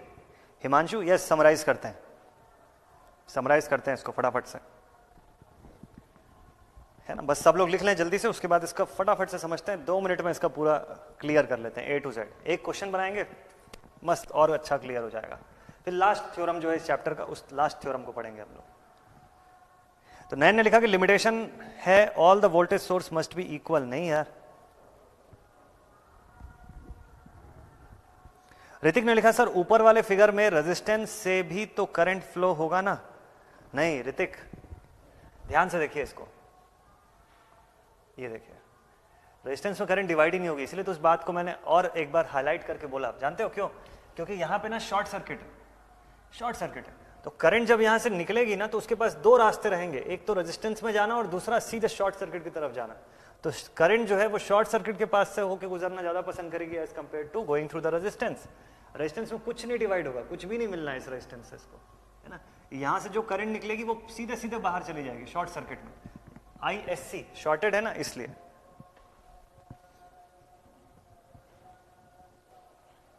नयन ने लिखा sir because pure voltage source parallel, कि पूरे वोल्टेज सोर्स पैरेलल, ऐसा कुछ लिख रहे हो क्या? नहीं, देखिए जो सोर्स ऑफ ईएमएफ है ना, ये किसी भी वैल्यू को ईएमएफ दे सकता है। अदरवाइज हम लोग E1 E2 E3 थोड़ा ना लिखते, फिर तो E लिख के छोड़ देते सबके लिए कॉमनली। अगर सोचिए तीनों की मैग्नीट्यूड बराबर रहती तो मैं इसको अलग अलग थोड़ी ना लिख रहा होता, मैं फिर E1 E2 E3 थोड़ी ना लिखता, मैं तो सीधे E लिख के छोड़ देता। E को कॉमन निकाल देते, ब्रैकेट में 1/R1 + 1/R2 ऐसा करके लिख देते। बट ये सब अलग अलग वैल्यूज के हो सकते हैं, तभी तो इनको अलग अलग रिप्रेजेंट किया गया ना, E1 E2 E3। पॉसिबिलिटी ये है कि ये किसी भी डिफरेंट मैग्नीट्यूड्स के हो सकते हैं। बात यह है कि इन सब का कनेक्शन पैरेलल में होना चाहिए। दूसरी बात, ये सब प्रैक्टिकल सोर्स होने चाहिए, आइडियल पे काम नहीं चलेगा। तीसरी बात, इंडिपेंडेंट सोर्स होने चाहिए, डिपेंडेंट पे काम नहीं चलेगा। इतना अगर कंडीशन क्लियर है तो डेफिनेटली आपका मिलमैन्स थ्योरम एप्लीकेबल हो जाएगा उस सर्किट पे।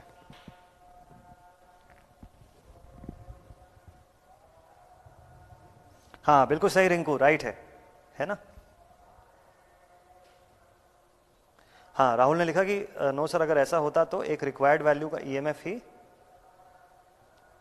रिक्वायर्ड वैल्यू का ईएमएफ ही दे देते तो काम चल जाता है ना। एग्जैक्टली सर, फिर कैलकुलेटिंग करंट फ्लो होगा, सर्कुलेटिंग करंट फ्लो होगा सर अगर वोल्टेज डिफरेंट है तो क्या दिक्कत है? डिफरेंट दे देखिए, जितना भी वोल्टेज है इसी का सोर्स ट्रांसफॉर्मेशन करेंगे उतना ही करंट होगा। हो सकता है यहाँ 2 एम्पियर करंट है, यहाँ 3 एम्पियर है, यहाँ 4 एम्पियर है ना। सो 2 and 3 5 और 4 9 एम्पियर यहाँ पे करंट मिल जाएगी हमको उस केस में।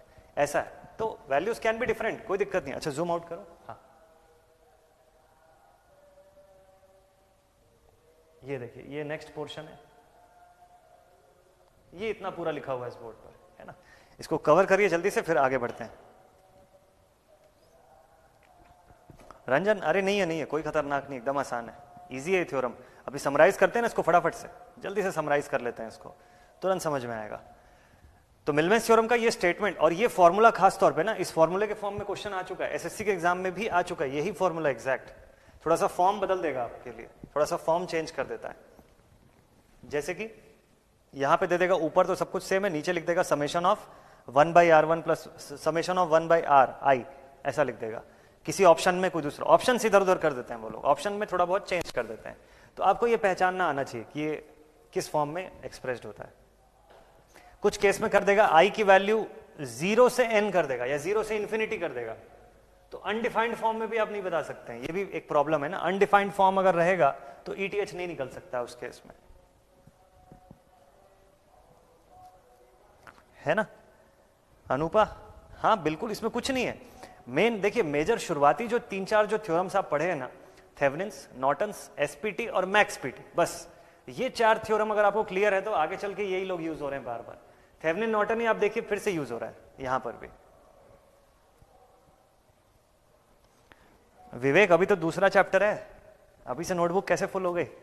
अभी तो सेकंड चैप्टर चल रहा है, वो भी खत्म नहीं हुआ है। अभी एक थ्योरम और प्लस कुछ ग्राफ वगैरह, ग्राफ थ्योरी वगैरह का जो टॉपिक है वो कुछ कुछ बचा हुआ है ना अभी तो, मॉड्यूल 2 में ही। यार पतली कॉपी बनाया हो, है ना? आप चीटिंग कर रहे हो मेरे साथ। पतली कॉपी बना ली और बोल रहे हो सर कॉपी खत्म हो गई। रंजन हाँ, एक बार रिपीट करूंगा ना, एक बार पूरा मैं बताऊंगा। आप लोग लिखने का काम पहले कर लीजिए, लिख लीजिए पहले पूरा, जैसी हो जाए मुझे बताइएगा। इसमें जो जो मेन जो चीजें वो मैं आपको बता दूंगा, जो एग्जाम के पॉइंट ऑफ व्यू से जरूरी है। ये तो आप अभी अपने लिए समझ लीजिए कि कैसे आ रहा है ये सब। एग्जाम में ये नहीं पूछेगा आपको, ये नहीं पूछेगा कि कैसे आ रहा है, वो हमारे जानने के लिए था कि ये फॉर्मूला क्यों आया, कैसे आया। आपको या तो इस फॉर्मूले से डेटा पूछेगा या न्यूमेरिकल क्वेश्चन दे सकता है। न्यूमेरिकल क्वेश्चन का आना बिल्कुल रेयर है इस केस में, इस थ्योरम के केस में। और तीसरा थिंग कि यहां पर लिमिटेशन पूछ लेगा। चौथा थिंग एप्लीकेशन पूछ सकता है आपसे। यही 3-4 चीजों के ऊपर क्वेश्चन बनेगा, उसके बाहर कुछ भी नहीं।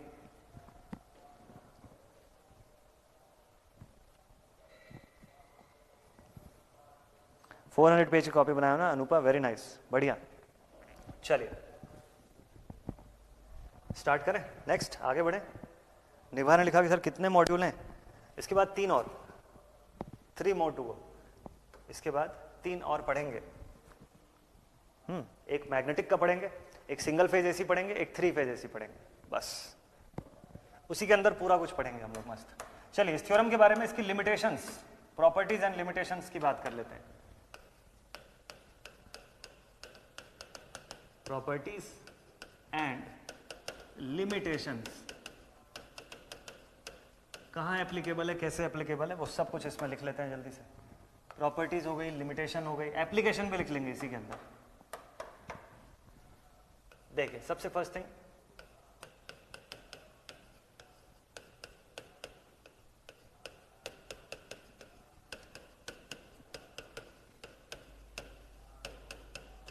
तो lumped network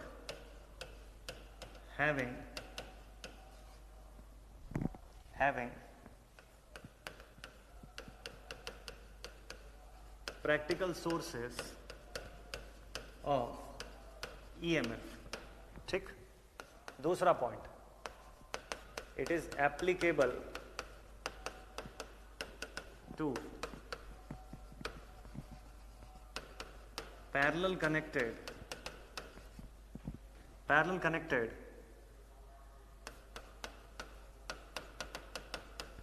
practical sources of EMF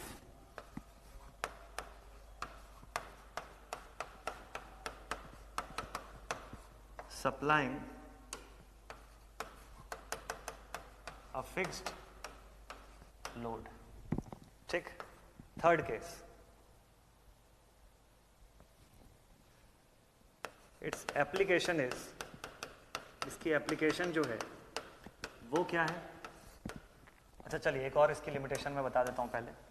dependent source का एस्पेक्ट भी लिख लेते हैं। Not applicable for dependent sources, not applicable for dependent sources. अब जल्दी से इसका एप्लीकेशन लिखते हैं। इसकी मेजर एप्लीकेशन क्या क्या है? तो भाई इसकी मेजर एप्लीकेशन में सबसे पहला है parallel operation,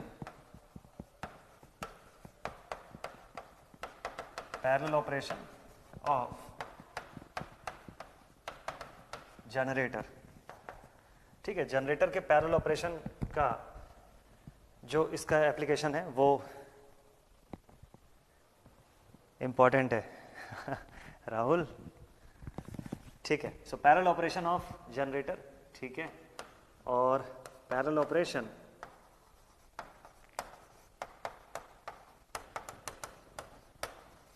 of EMF sources, लेकिन प्रैक्टिकल होना जरूरी है ना, जैसे कि बैटरी बैंक्स, है ना। नॉर्मली जैसे हम सोलार बेस्ड पावर जहां कलेक्ट करते हैं, वैसे तो पावर सिस्टम में भी, हमारे इंडस्ट्रीज में भी, पावर सिस्टम्स में भी हम लोगों को बैटरी बैंक की जरूरत पड़ती है। लेड एसिड सेल्स का पूरा स्टोरेज सेक्शन हम बना करके रखते हैं, फिर जरूरत पड़ने पर उनसे हम पावर भी लेते हैं। तो उनका जब कनेक्शन करते हैं तो वहां पर भी मिलमैन्स थ्योरम लगाने की जरूरत पड़ सकती है। अगर हमको उनके पूरे कनेक्शन को एक सर्किट डायग्राम से रिप्रेजेंट करना है, तो हम थोड़ी ना 20 बैटरीज या 30 बैटरी जो एक साथ लगी हुई है जिसको हम पैरेलली ऑपरेट करवा रहे हैं, थोड़ी ना पूरे सर्किट डायग्राम में सबको एक एक बैटरी को शो करते रहेंगे। हम क्या करेंगे, सीधे सीधे उसके बदले एक थेवेनिन्स इक्विवेलेंट बना के उसको शो कर लेंगे कि एक ETH, RTH, RL सीरीज में, बस, है ना। अनुपा, क्वेश्चन की प्रैक्टिस नहीं, साथ साथ करते जाएंगे, साथ साथ बनाते जाएंगे कुछ कुछ के क्वेश्चंस। आखिरी में जब पूरा पढ़ लेंगे ना हम लोग BEE, तब फिर मैं MCQ क्वेश्चंस और करवाऊंगा, फिर तो हम लोग फ्री हो जाएंगे ना। फिर ये सब कंटेंट पे वर्क करना नहीं रहेगा, फिर ये सब आपको पता रहेगा ऑलरेडी, ये सब मुझे बताने की नीड नहीं पड़ेगी, ये सब आप लोग जानते होंगे। बस मैं सीधे आपको MCQ करवाऊंगा उसके बाद, है ना। तो वो ज़्यादा दिन का काम नहीं है, वो 3 या 4 सेशन हार्डली होगा जिसमें कि MCQ आप बनाएंगे। तो सपोज करके चलिए कि 1.5-2 घंटे का सेशन सिर्फ MCQ का ही होगा, पूरा MCQ क्वेश्चन ही रहेगा उसके अंदर। कुछ कुछ चीज़ें CTQ फॉर्म में रहेंगी, मतलब उसी MCQ सवाल से हम नया कुछ कंसेप्ट भी सीखेंगे, है ना। उसी MCQ सवाल से कुछ नया कंसेप्ट भी सीखेंगे।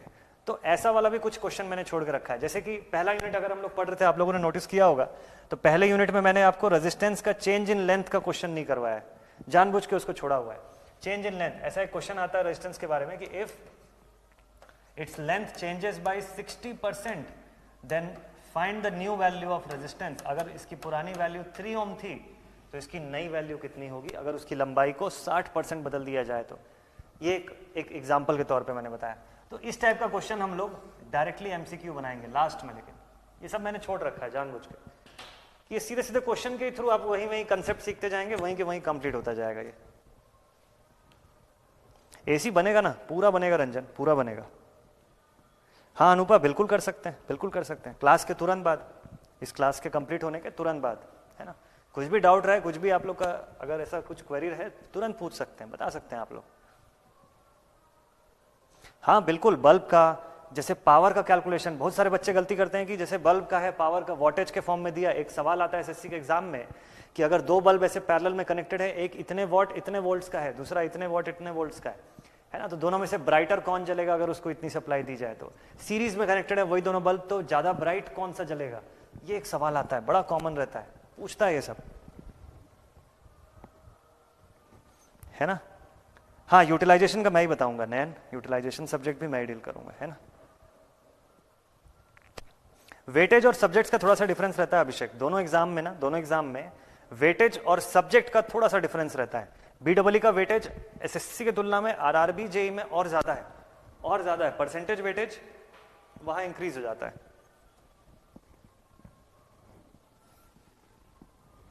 है ना। नवीन, यस 2 पोर्ट का भी फॉर्म देखेंगे, बेसिक्स में तो 2 पोर्ट का फॉर्म भी देखेंगे हम लोग, है ना।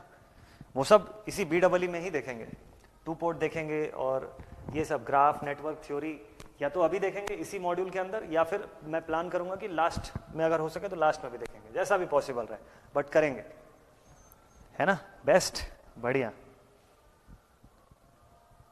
यस राहुल, अभी तो BEE में पढ़ना है यार, अभी काफी सारी चीजें, फिर एडिशनल छोटी छोटी चीजें और आप लोगों के लिए प्लान है। इसीलिए मैंने बोला ना कि 85-90 आवर्स का कम से कम प्लान रहेगा BEE का, क्योंकि डिटेल्ड फॉर्म में आप लोग को पढ़ाना पड़ेगा ये वाला चीज। तब कई बच्चे ऐसे हैं जो फाउंडेशन से पूरा पढ़ रहे हैं, तो वो बड़ा जरूरी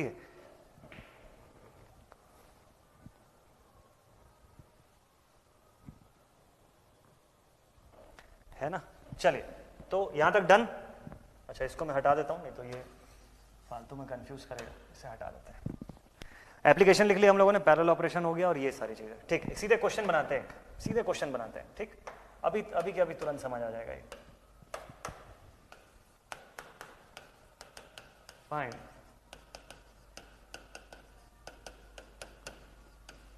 द मिलमैन्स इक्विवेलेंट अच्छा, एसएससी के लिए जो बच्चे प्रिपरेशन कर रहे हैं, मैं बता दूं कि एसएससी के कन्वेंशनल पेपर में इसका क्वेश्चन नहीं आता है।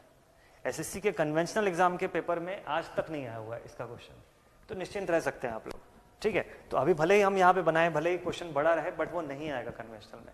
ना उसका न्यूमेरिकल आया है, ना इसके ऊपर बेस्ड कोई थ्योरी क्वेश्चन आई है। मिलमेंस का क्वेश्चन जब भी आया है एमसीक्यू के फॉर्म में आया है, तो इसलिए थोड़ा सा रिलैक्स हो सकते हैं।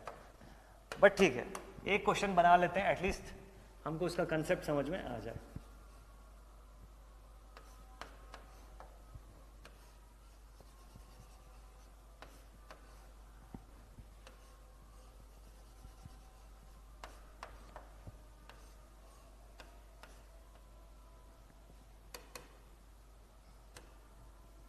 चलिए ये वाला क्वेश्चन लिखते हैं।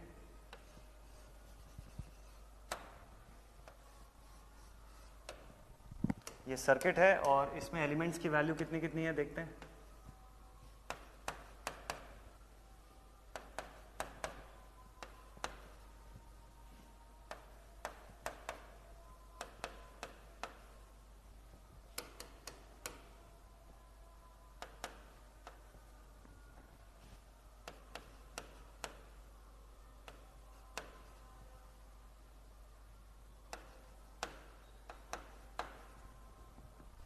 ठीक है, इस क्वेश्चन का मिलमेंस इक्विवेलेंट आपको बनाना है। ये बनेगा कि नहीं बनेगा, इस पे एप्लीकेबल होगा कि नहीं होगा, पहले तो यही बताइएगा।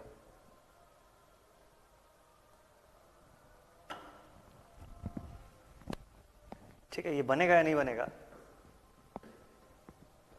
बिल्कुल सही दीप्ति, राइट। सेकंड पेपर तक आपका मैक्स पीटी तक इंपॉर्टेंट है। इंपॉर्टेंट सेकंड पेपर के वाइज अगर बोलूं तो मैक्स पीटी तक जो आपने पढ़ा है इस चैप्टर में अभी, उतना ही काम का है। उसके आगे जो पढ़ा हुआ है वो सेकंड पेपर में भी नहीं पूछेगा आपसे।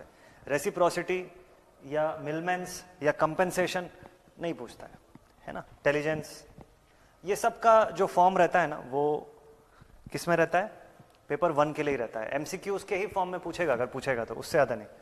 बट ठीक है, आप अपने तरफ से पढ़ तो सारी चीजें लिए ना। इस एग्जाम में नहीं, किसी और एग्जाम में अगर ऐसा कोई क्वेश्चन भी आता है तो आपसे बनेगा, है ना। या इस एग्जाम में अगर मान लो कभी पूछ भी लिया, वैसे तो नहीं पूछा आज तक, तो अभी भी नहीं पूछेगा, बट स्टिल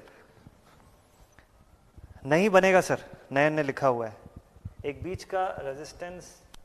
इस क्वेश्चन को ध्यान से देखिएगा। कुछ स्टूडेंट्स आप में से लिख रहे थे कि सर ये इनवैलिड है, मिलमेंस के लिए इनवैलिड है। तो 10 volt is ideal EMF, Himanshu ने लिखा है। ध्यान से देखिए, 10 वोल्ट के बगल में 4 ओम भी लिखा है। उसकी इंटरनल रेजिस्टेंस को ऐसे भी दिखा सकता है एग्जाम में, इसीलिए मैंने जानबूझ के इसको ऐसे ही बनाया। हाँ विवेक, एग्जैक्टली मैं जानता था, क्योंकि मैंने जानबूझ के इसको ऐसे ही बना के छोड़ा था, क्योंकि मैं ये एक्सपेक्ट कर रहा था कि कुछ लोग लिखेंगे कि इनवैलिड सर्किट है। मैं चाहता ही था कि आप लोग लिखें, तो उससे एक और नया चीज सीखने को मिलेगा कि कभी कभी हमको प्रैक्टिकल सोर्स ऐसे भी देगा एग्जाम में। हम लोगों ने कई सारे थ्योरम में पढ़ा हुआ है कि प्रैक्टिकल वोल्टेज सोर्स का होना जरूरी है, तो हम प्रैक्टिकल सोर्स को ऐसे ही समझते हैं कि ये है प्रैक्टिकल सोर्स। नहीं, ऐसा भी दे सकता है, this is also a practical voltage source, possible है ना। ऐसा दे सकता है कभी आपको एग्जाम में, तो कंफ्यूज नहीं होना। ऐसा ना नॉर्मली गेट के एग्जाम में ऐसा कर देता है कई बार, और हम क्या पढ़े होते हैं कि आइडियल सोर्स पे लगता नहीं है थ्योरम, तो हम तुरंत बोल देंगे अच्छा इनवैलिड है भाई। एक ऑप्शन इनवैलिड का भी दे देगा आपको नीचे, तो आप जो सोच रहे हो उसमें ऑप्शन में दिखेगा कि हाँ इनवैलिड है, तो आप तुरंत टिक करोगे, आगे बढ़ जाओगे। बट ऐसा भी रहता है, तो कंफ्यूज नहीं होना है। तो लगेगा, इस पे लगेगा जो थ्योरम है ना वो। फोर्थ में तो सर रेजिस्टेंस नहीं है, आपने वैल्यू क्यों लिखा, ये फॉर्म है। हाँ अभिषेक, एक्चुअल में चाहता नहीं, मतलब एक्सपेक्ट चाहता नहीं था यार, मैं एक्सपेक्टेड था कि मुझे पता था कि लिखेंगे, कुछ लोग तो लिखेंगे। ट्रैप कुछ ना कुछ तो होंगे इसमें, ठीक है। So that is also practical source, वो प्रैक्टिकल वोल्टेज सोर्स ही है, बस लिखने का तरीका अलग है ना। हर टाइप की चीज ना आपको आनी चाहिए, आप सब चीज के लिए प्रिपेयर्ड हो। ऐसा आपके लिए शॉकिंग नहीं होना चाहिए कि पेपर में आया तब दिख रहा है पहली बार, कह रहे ऐसा भी होता है क्या। नहीं नहीं, ये सब पढ़ा हुआ रहे आपका, पेपर में हमको देख के हैरान नहीं होना है, सब पता रहेगा हमको। चलिए अब सॉल्व करते हैं इसके लिए फिर। अच्छा, कुछ में डायरेक्शन अलग अलग है ना सभी में, प्लस माइनस इसमें ऐसा बना हुआ है, इसमें इस तरीके से, ठीक ऐसा। तो पोलैरिटी जो हम करंट सोर्स जब इसका बनाएंगे तो देख के बनाएंगे, ठीक है। चलिए सॉल्व करना शुरू करते हैं। सोल्यूशन, तो सबसे पहला काम इन सब का सोर्स ट्रांसफॉर्मेशन कर लेते हैं। तो I1 is equal to 20/4, I is equal to V/R के कंसेप्ट के हिसाब से, ठीक है। So this is equal to 4 5 20, 5 ampere. कैसा दिखेगा ये? करंट सोर्स ऐसे ऊपर की तरफ और रेजिस्टेंस कितने का है? 4 का है, लाइक दिस, ऐसा। फिर अगला सोर्स क्या है? 10 और 2, डायरेक्शन डाउनवर्ड जाएगी इसकी ना, नीचे की तरफ जाएगा, तो 2 5 10, सो इसकी मैग्नीट्यूड 5 एम्पियर की, मैग्नीट्यूड 2 ohms, सॉरी। और क्या है भाई? 30 और 5 है, जगह कम पड़ेगी लगता है यहाँ पे, ठीक है।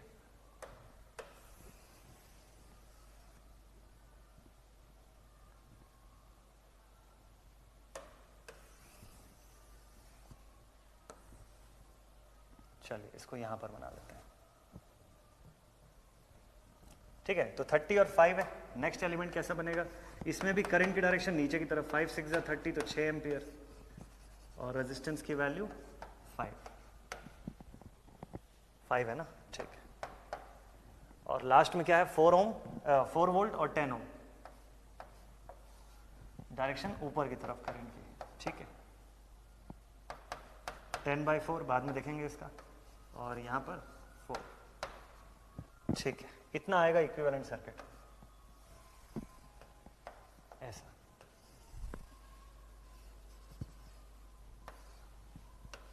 चलिए, ऐसा कुछ सर्किट आप सभी के पास आ गया होगा अभी तक तो। अभिषेक, बस ऐसे ही बनाना है जैसे हम लोगों ने डेरिवेशन किया था ना मिलमेंस थ्योरम के लिए, उसका मतलब एक्सप्लेनेशन जैसा देखा था हम लोगों ने कि वो कैसे वो फॉर्मूले तक पहुंचते हैं, एग्जैक्टली वैसे ही करना है। एग्जैक्टली वैसे ही आप सॉल्व कर सकते हैं, डिटेल्ड सोल्यूशन में पहला बनाते हैं। चलिए देखते हैं तो कितनी करंट जाएगी यहां से।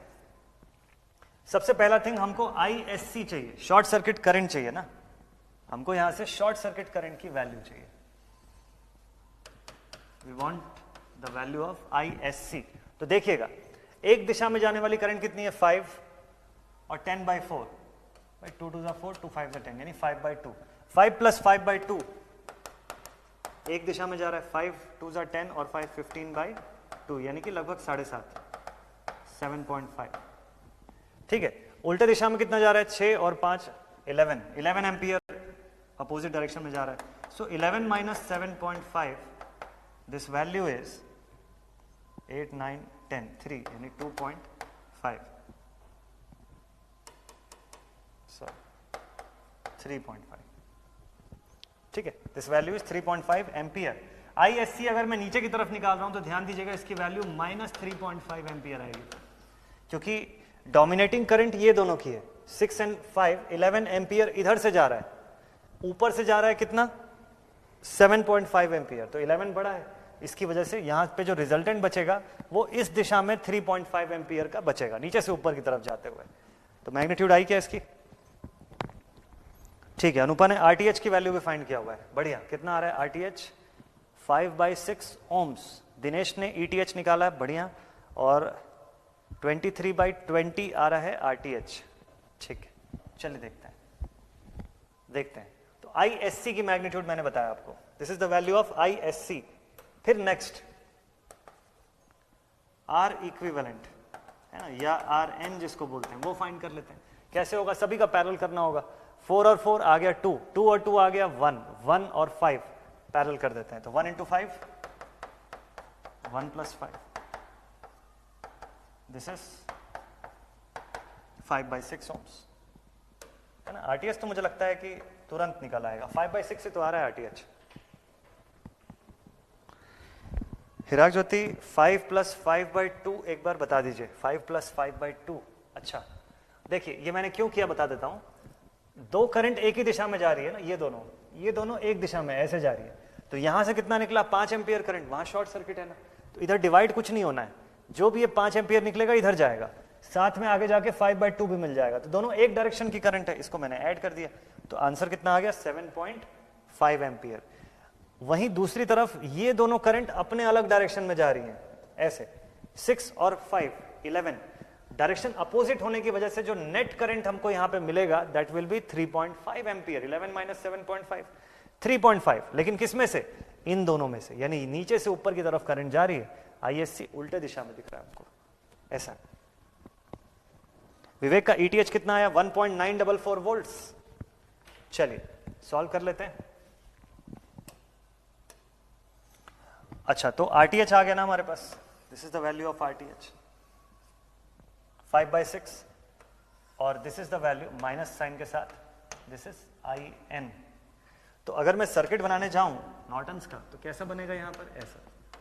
IN की वैल्यू -3.5 एम्पियर, RTH की वैल्यू, सॉरी RN की वैल्यू ना, सब थ्योरम का मिक्स हो जाता है। सो RN की वैल्यू 5/6, और लास्ट में हमारे पास है RL। कितना दिया हुआ था क्वेश्चन में? RL की वैल्यू 5 ohms। ठीक, ये सर्किट है। अब इसी से आप VTH निकाल लीजिए, डायरेक्टली VTH निकाल लीजिए। नवीन ने लिखा कि सर 11 - 7.5 कैसे हुआ? 11 - 7.5 कैसे हुआ? पता नहीं नवीन कैसे हुआ ये, तो देखते हैं। चलिए, ये ऐसे हुआ कि मैंने क्या किया ना, जितने करंट सोर्सेस थे उसको एक तरफ लेके आ गया। कैसे लिखूंगा इस करंट सोर्स को? देखिए, इन करंट सोर्सेस को मैं एक डायरेक्शन में लाऊं तो ये कैसे दिखेगा पता है? 5 इधर है, तो सब पैरेलल में ही ना, सब सीधे सीधे रेजिस्टेंसेस भी लगे हुए हैं, तो रेजिस्टेंसेस को एक तरफ कर देते हैं, करंट सोर्सेस को एक तरफ ले आते हैं, तो ऐसा दिखेगा कुछ।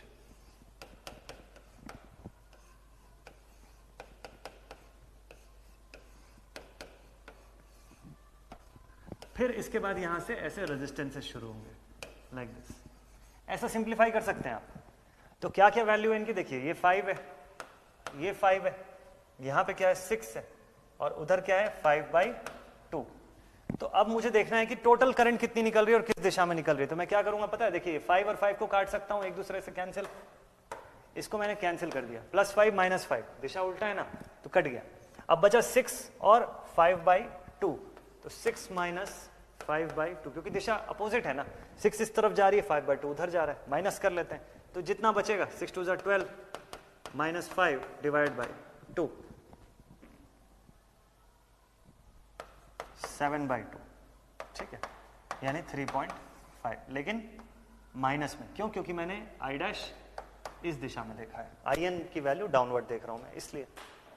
बताइए नवीन, अभी ये वाला पॉइंट क्लियर हुआ है ना? कि 11 - 7.5 कैसे किया मैंने, ये इसका रीजन है। तो 11 कैसे हुआ पता है? 5 और 6 एक दिशा में है, तो एक दिशा वाली करंट को मैंने ऐड कर दिया, तो 6 और 5 11 आ गया। और 7.5 क्यों हुआ? क्योंकि ये वाला 5 और ये 5/2, ये वाला, ये दोनों एक डायरेक्शन में, तो इन दोनों को भी सम कर दिया, अब दोनों को माइनस कर लिया आपस में। चलिए, तो अब VTH फाइंड कर लेते हैं।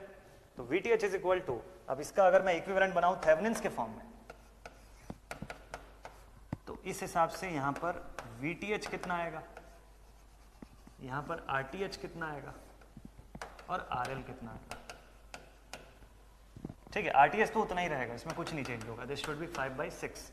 RL भी उतना ही रहेगा जितना भी है, 4 ohms, 5 ohm है, सॉरी। ठीक, VTH कितना होगा? तो भाई VTH की वैल्यू यहीं से सॉल्व कर लीजिए आप लोग, -3.5 × 5/6 कर लेता हूं मैं अभी। ठीक है, सॉल्व कर लेते हैं। तो माइनस में आना है, ये तो श्योर है। 3.5 × 5 × 5/6, दिस वैल्यू इज 2.916। VTH की वैल्यू आ रही है माइनस में 2.916 वोल्ट्स, ये मैग्नीट्यूड आ रहा है ना? नेगेटिव में आ रहा है क्या सबका ये वाला? तो दिस इज -3.5 एम्पियर, और इधर RN नेगेटिव में होगा ना? ठीक है, बढ़िया दीप्ति। तो इस तरीके से आप सिंप्लीफाई कर सकते हैं। मिलमैन्स थ्योरम से आपका क्वेश्चन इस फॉर्म में बनेगा। अनुपा का कितना आ रहा है? 0.829 एम्पियर। अच्छा, IL बता रहे हो क्या? IL बता रहे हो क्या?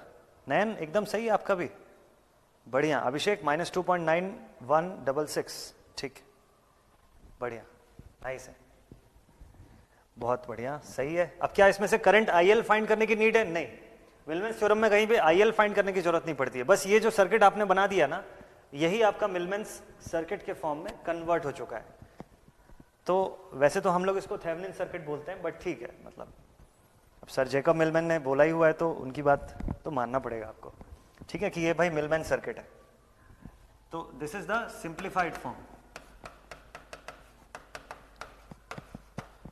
सेम चीज, यही सेम चीज करने के लिए आप दूसरा मेथड भी यूज कर सकते हो कि ETH is equal to summation of EI into GI whole about summation of GI।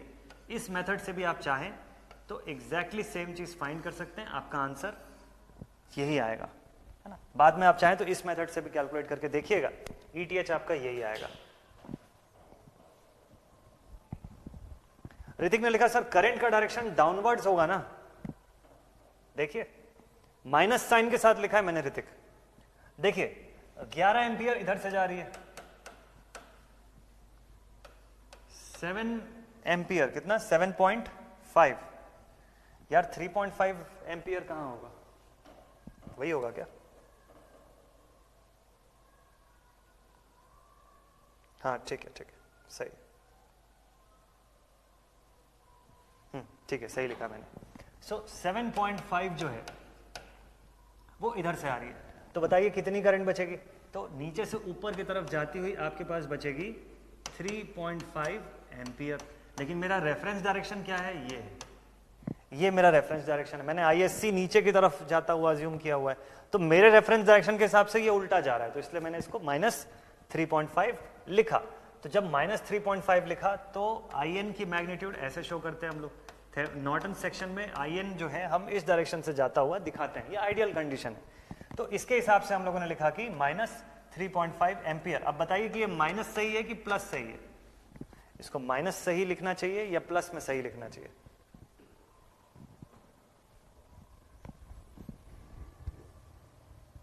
अभिषेक सही है। VTH एक बार बता दूं?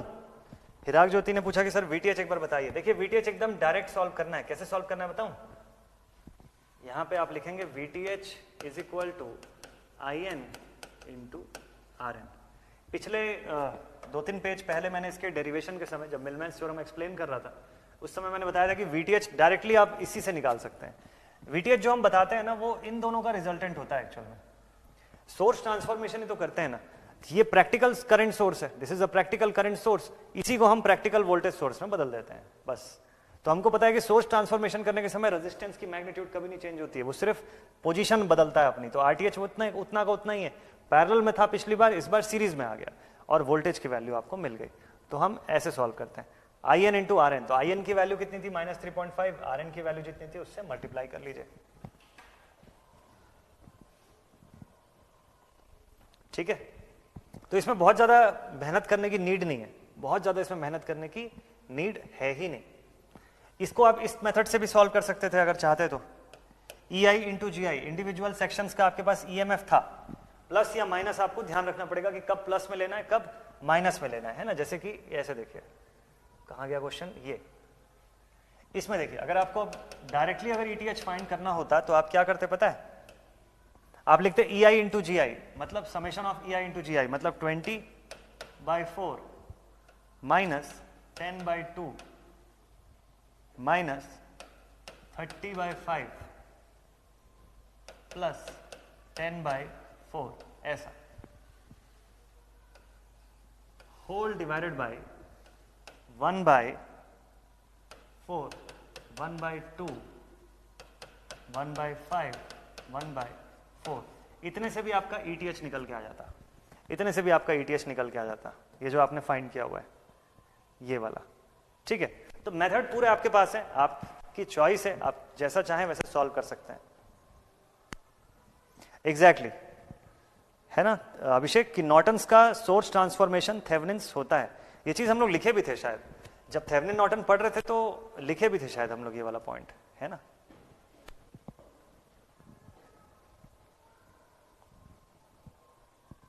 ठीक है, ये तो लिखे भी थे ना हम लोग। थेवेनिन्स का सोर्स ट्रांसफॉर्मेशन नॉर्टन्स का सोर्स, देखिए थेवेनिन्स का ये वाला पार्ट है, इसका सोर्स ट्रांसफॉर्मेशन करेंगे तो ये सर्किट आ जाएगी नॉर्टन्स वाली। RL तो वहां का वहां ही है, RL नहीं चेंज हुआ। बस इतना इसके बारे में अगर हम जानते हैं तो फिर क्वेश्चन बन जाएगा हमारे पास इससे। बताइए पॉइंट क्लियर सभी को ये क्वेश्चन?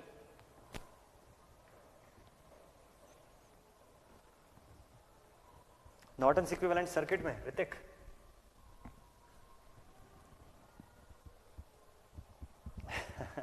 दीप्ति, क्योंकि इस मेथड के थ्रू हमको पहले पूरा इसका सोल्यूशन जानना था कि ये सॉल्व होके कितनी वैल्यू दे रहा है, फिर बाद में आप चाहें तो उससे वेरीफाई कर सकते हैं, है ना, फिर लास्ट में आप चाहें तो उससे वेरीफाई कर सकते हैं। तो सर मिलमैन ने ये बोला कि आप सीधे इससे भी अगर चाहो तो सॉल्व कर सकते हो, सेम ही वैल्यू आएगी, तो आप दोनों को सॉल्व करके देख सकते हैं एक बार। इसमें भी आरएल फिक्स्ड होगा। अच्छा, अगर आरएल वेरिएबल हो गया तो क्या होगा, कोई बताएगा क्या? अगर मान लीजिए इस सर्किट में आरएल को वेरिएबल दे दिया आपको, तो क्या करना चाहिए? तो क्या मिलमैन थ्योरम एप्लीकेबल होगा क्या? Let us suppose if this is variable, ऐसा दे दिया, थ्योरम एप्लीकेबल होगा क्या?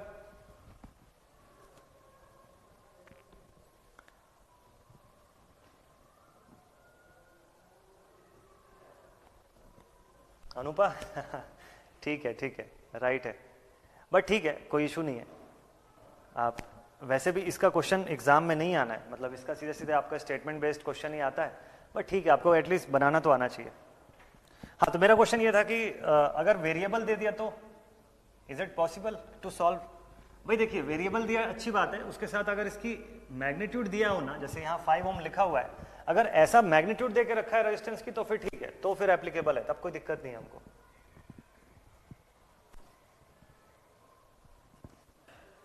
हाँ यस दीप्ति, वेरी गुड, है ना ऋतिक? हाँ लिख के भेजिए ना एक बार, डाउट आप भेजिएगा, शायद कमेंट ऊपर चला गया, मैं देख नहीं पाया। देखिए अब प्रॉब्लम क्या है यहाँ पर, अगर ये वेरिएबल दे दिया और मैग्नीट्यूड नहीं दिया, तो भाई कोई मैक्स पावर ट्रांसफर थ्योरम तो है नहीं कि हम इसको RTH के बराबर लेके आ जाएंगे और उससे सॉल्व हो जाएगा। ये एक प्रॉब्लम है ना, ये एक प्रॉब्लम है। तो उस कंडीशन पर वेरिएबल सोर्स के लिए अप्लाई करना हो तो उसमें भी हमको एक फिक्स्ड वैल्यू लेकर के ही सॉल्व करना पड़ेगा। क्यों बताऊं? क्योंकि अगर वो फिक्स्ड वैल्यू हम लोग नहीं लिए तो ISC जो है वो हम कैसे बताएंगे? ISC या RSC जो हम बता रहे हैं, या ओवरऑल जो हम यहाँ पर जो वोल्टेज बताएंगे कि -2.916 आया, तो ये मैग्नीट्यूड सोर्स का जो हम बता रहे हैं, या इसमें से कितनी करंट जाएगी, फिर वो बदल जाएगी। RL अगर थोड़ा भी चेंज होगा तो वो मैग्नीट्यूड चेंज होगी करंट की, करंट का डिस्ट्रीब्यूशन चेंज हो जाएगा इसके अराउंड, है ना, मतलब जो पावर का डिस्ट्रीब्यूशन इनके अराउंड बदल जाएगा। तो RL का फिक्स होना जरूरी है। ऋतिक ने लिखा अगर डायरेक्शन चेंज होगा तो साइन भी चेंज होगा नॉर्टन्स इक्विवेलेंट सर्किट में। डायरेक्शन चेंज होगा, देखिए ये हमारा आइडियल डायरेक्शन रहता है ना, नॉर्टन्स इक्विवेलेंट जब हम ड्रॉ करते हैं तो this is our ideal direction. तो आप देखे होंगे नॉर्मली हम कोई भी सर्किट जैसे सॉल्व करते हैं, देखिए लाइक दिस। अब कोई ऐसा सर्किट है आपके पास, है ना ऋतिक, तो इस केस में मान लीजिए ऐसा कोई सर्किट है, यहाँ पे आपको पूछा find the value of IL, ऐसे, है ना, ये आपका RL है। तो आप क्या करते हैं भाई, पहले स्टेप में आप इसको रिमूव करेंगे और यहाँ इस पोर्शन को आप शॉर्ट कर देंगे। शॉर्ट करके इसी दिशा में आप ISC निकालेंगे, भले करंट, अब ये सोर्स को मैं जरा अगर उल्टा आपको दिखाऊं तो आपको ये समझ में आएगा कि करंट तो उल्टा जा रही है सर, यहाँ से पॉसिबल है, लेकिन ISC इसी दिशा में निकालेंगे। अब हो सकता है आपका ISC माइनस में आ जाए, -3 एम्पियर आ गया, मान लीजिए एक एग्जाम्पल है, तो मान लीजिए -3 एम्पियर आ गया, कोई दिक्कत नहीं है। इसका नॉर्टन्स इक्विवेलेंट जो बनेगा, तो करंट ऐसे ही दिखाते हैं ना हम लोग, this is IN, RN, RL। बात यह है कि IL का क्या दिशा दिया हुआ था, जो डायरेक्शन, उसी के सिमेट्रिक हम ISC निकालते हैं, और IN जो है हम फिर इसी डायरेक्शन में RL की तरफ जाता हुआ ऐसा शो करते हैं। तो बात तो वही है, देखिए आपका IN करंट ऐसे ही तो जाएगा, यहां से एंटर कर रहा है, नीचे से नहीं एंटर कर रहा है। अगर नीचे से एंटर कर रहा होता तो यहां से इन दोनों सर्किट की सिमेट्रिसिटी चेंज हो जाती। तो बात यह है कि IN करंट या IL करंट RL में कहां से एंटर कर रही है, किस पॉइंट से एंटर कर रही है, वो मायने रखता है, इसलिए ऐसा कनेक्शन हुआ। ठीक है,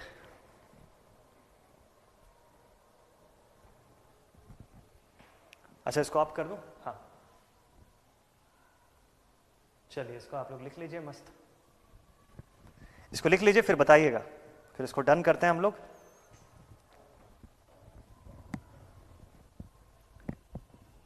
ठीक है,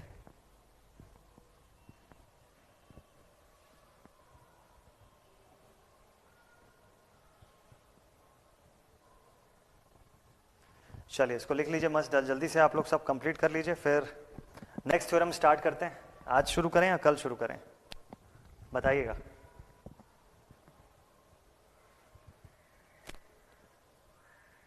है ना, नेक्स्ट मेथड जो है वो आज स्टार्ट करें या कल स्टार्ट करें, बताइएगा आप लोग। डन हो गया नयन? ठीक है ठीक है ठीक है।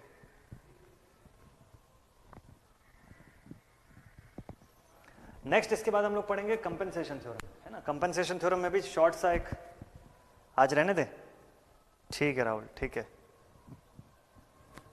दीप्ति आपका क्वेश्चन फिर से भेजिए, आपका क्वेश्चन मैं देख नहीं पाया, शायद ऊपर चला गया होगा। अभी आपको कमेंट दिख रहा है कि सर मेरे क्वेश्चन का रिप्लाई करिए, ठीक है, आप क्वेश्चन भेजिए एक बार जल्दी से।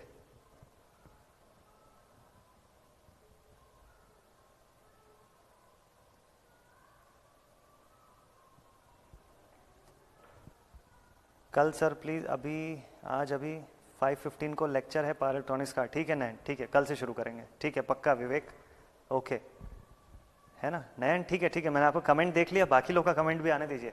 पूरे कमेंट सेक्शन में आपका ही कमेंट है, खूब सारा कॉपी पेस्ट करके, है ना। बाकी लोगों का कमेंट नहीं दिख रहा है मुझे, इसीलिए। चलिए ये लिख लिया ना आप सभी ने, ये लिख लिया। This was all about the Millman's theorem. Basically generator के पैरेलल ऑपरेशंस के लिए हम लोग यूज करते हैं, या जो भी प्रैक्टिकल सोर्सेज होंगी ईएमएफ की, उनके पैरेलल ऑपरेशन के लिए हम इस्तेमाल करते हैं, ठीक है। हाँ, दीप्ति का क्वेश्चन आ गया अभी कि सर मिलमैन्स थ्योरम को एसी सर्किट पर अप्लाई कर सकते हैं क्या? मिलमैन्स थ्योरम को एसी सर्किट पे अप्लाई कर सकते हैं क्या? बात है जनरेटर्स की, और जनरेटर्स एसी और डीसी दोनों ही फॉर्म में अवेलेबल होते हैं, तो yes for both the cases हम इसको अप्लाई कर सकते हैं। इंपॉर्टेंट है कि लम्प्ड जब तक है आपका सर्किट तब तक सब एप्लीकेबल है, जब तक लम्प्ड नेटवर्क है तब तक सब एप्लीकेबल है ना Monika? That is right, that is right, है ना, इट इज करेक्ट, बिल्कुल सही। चलिए कल पढ़ेंगे फिर न्यू थ्योरम, कल पढ़ते हैं न्यू थ्योरम, ठीक है।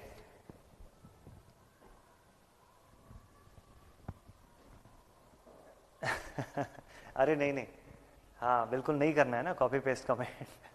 राहुल ठीक है, चलिए तो आज का सेशन अब यहीं पर एंड अप करते हैं। आप लोग थोड़ा सा रेस्ट कर लीजिए, नेक्स्ट सेशन आप लोगों का फिर होने को है। कल की क्लास में आखिरी थ्योरम जो है इस चैप्टर का वो पढ़ेंगे, कंप्लीट करेंगे मस्ट टाइप से, और फिर एक बार सारे थ्योरम जो पढ़े हुए हैं उसका शॉर्ट सा क्विक सा रिव्यू आपको मैं बता दूंगा, ठीक है। फिर आगे नेक्स्ट टॉपिक की तरफ जाएंगे। मिलते हैं कल के क्लास में, till then stay connected and thank you very much.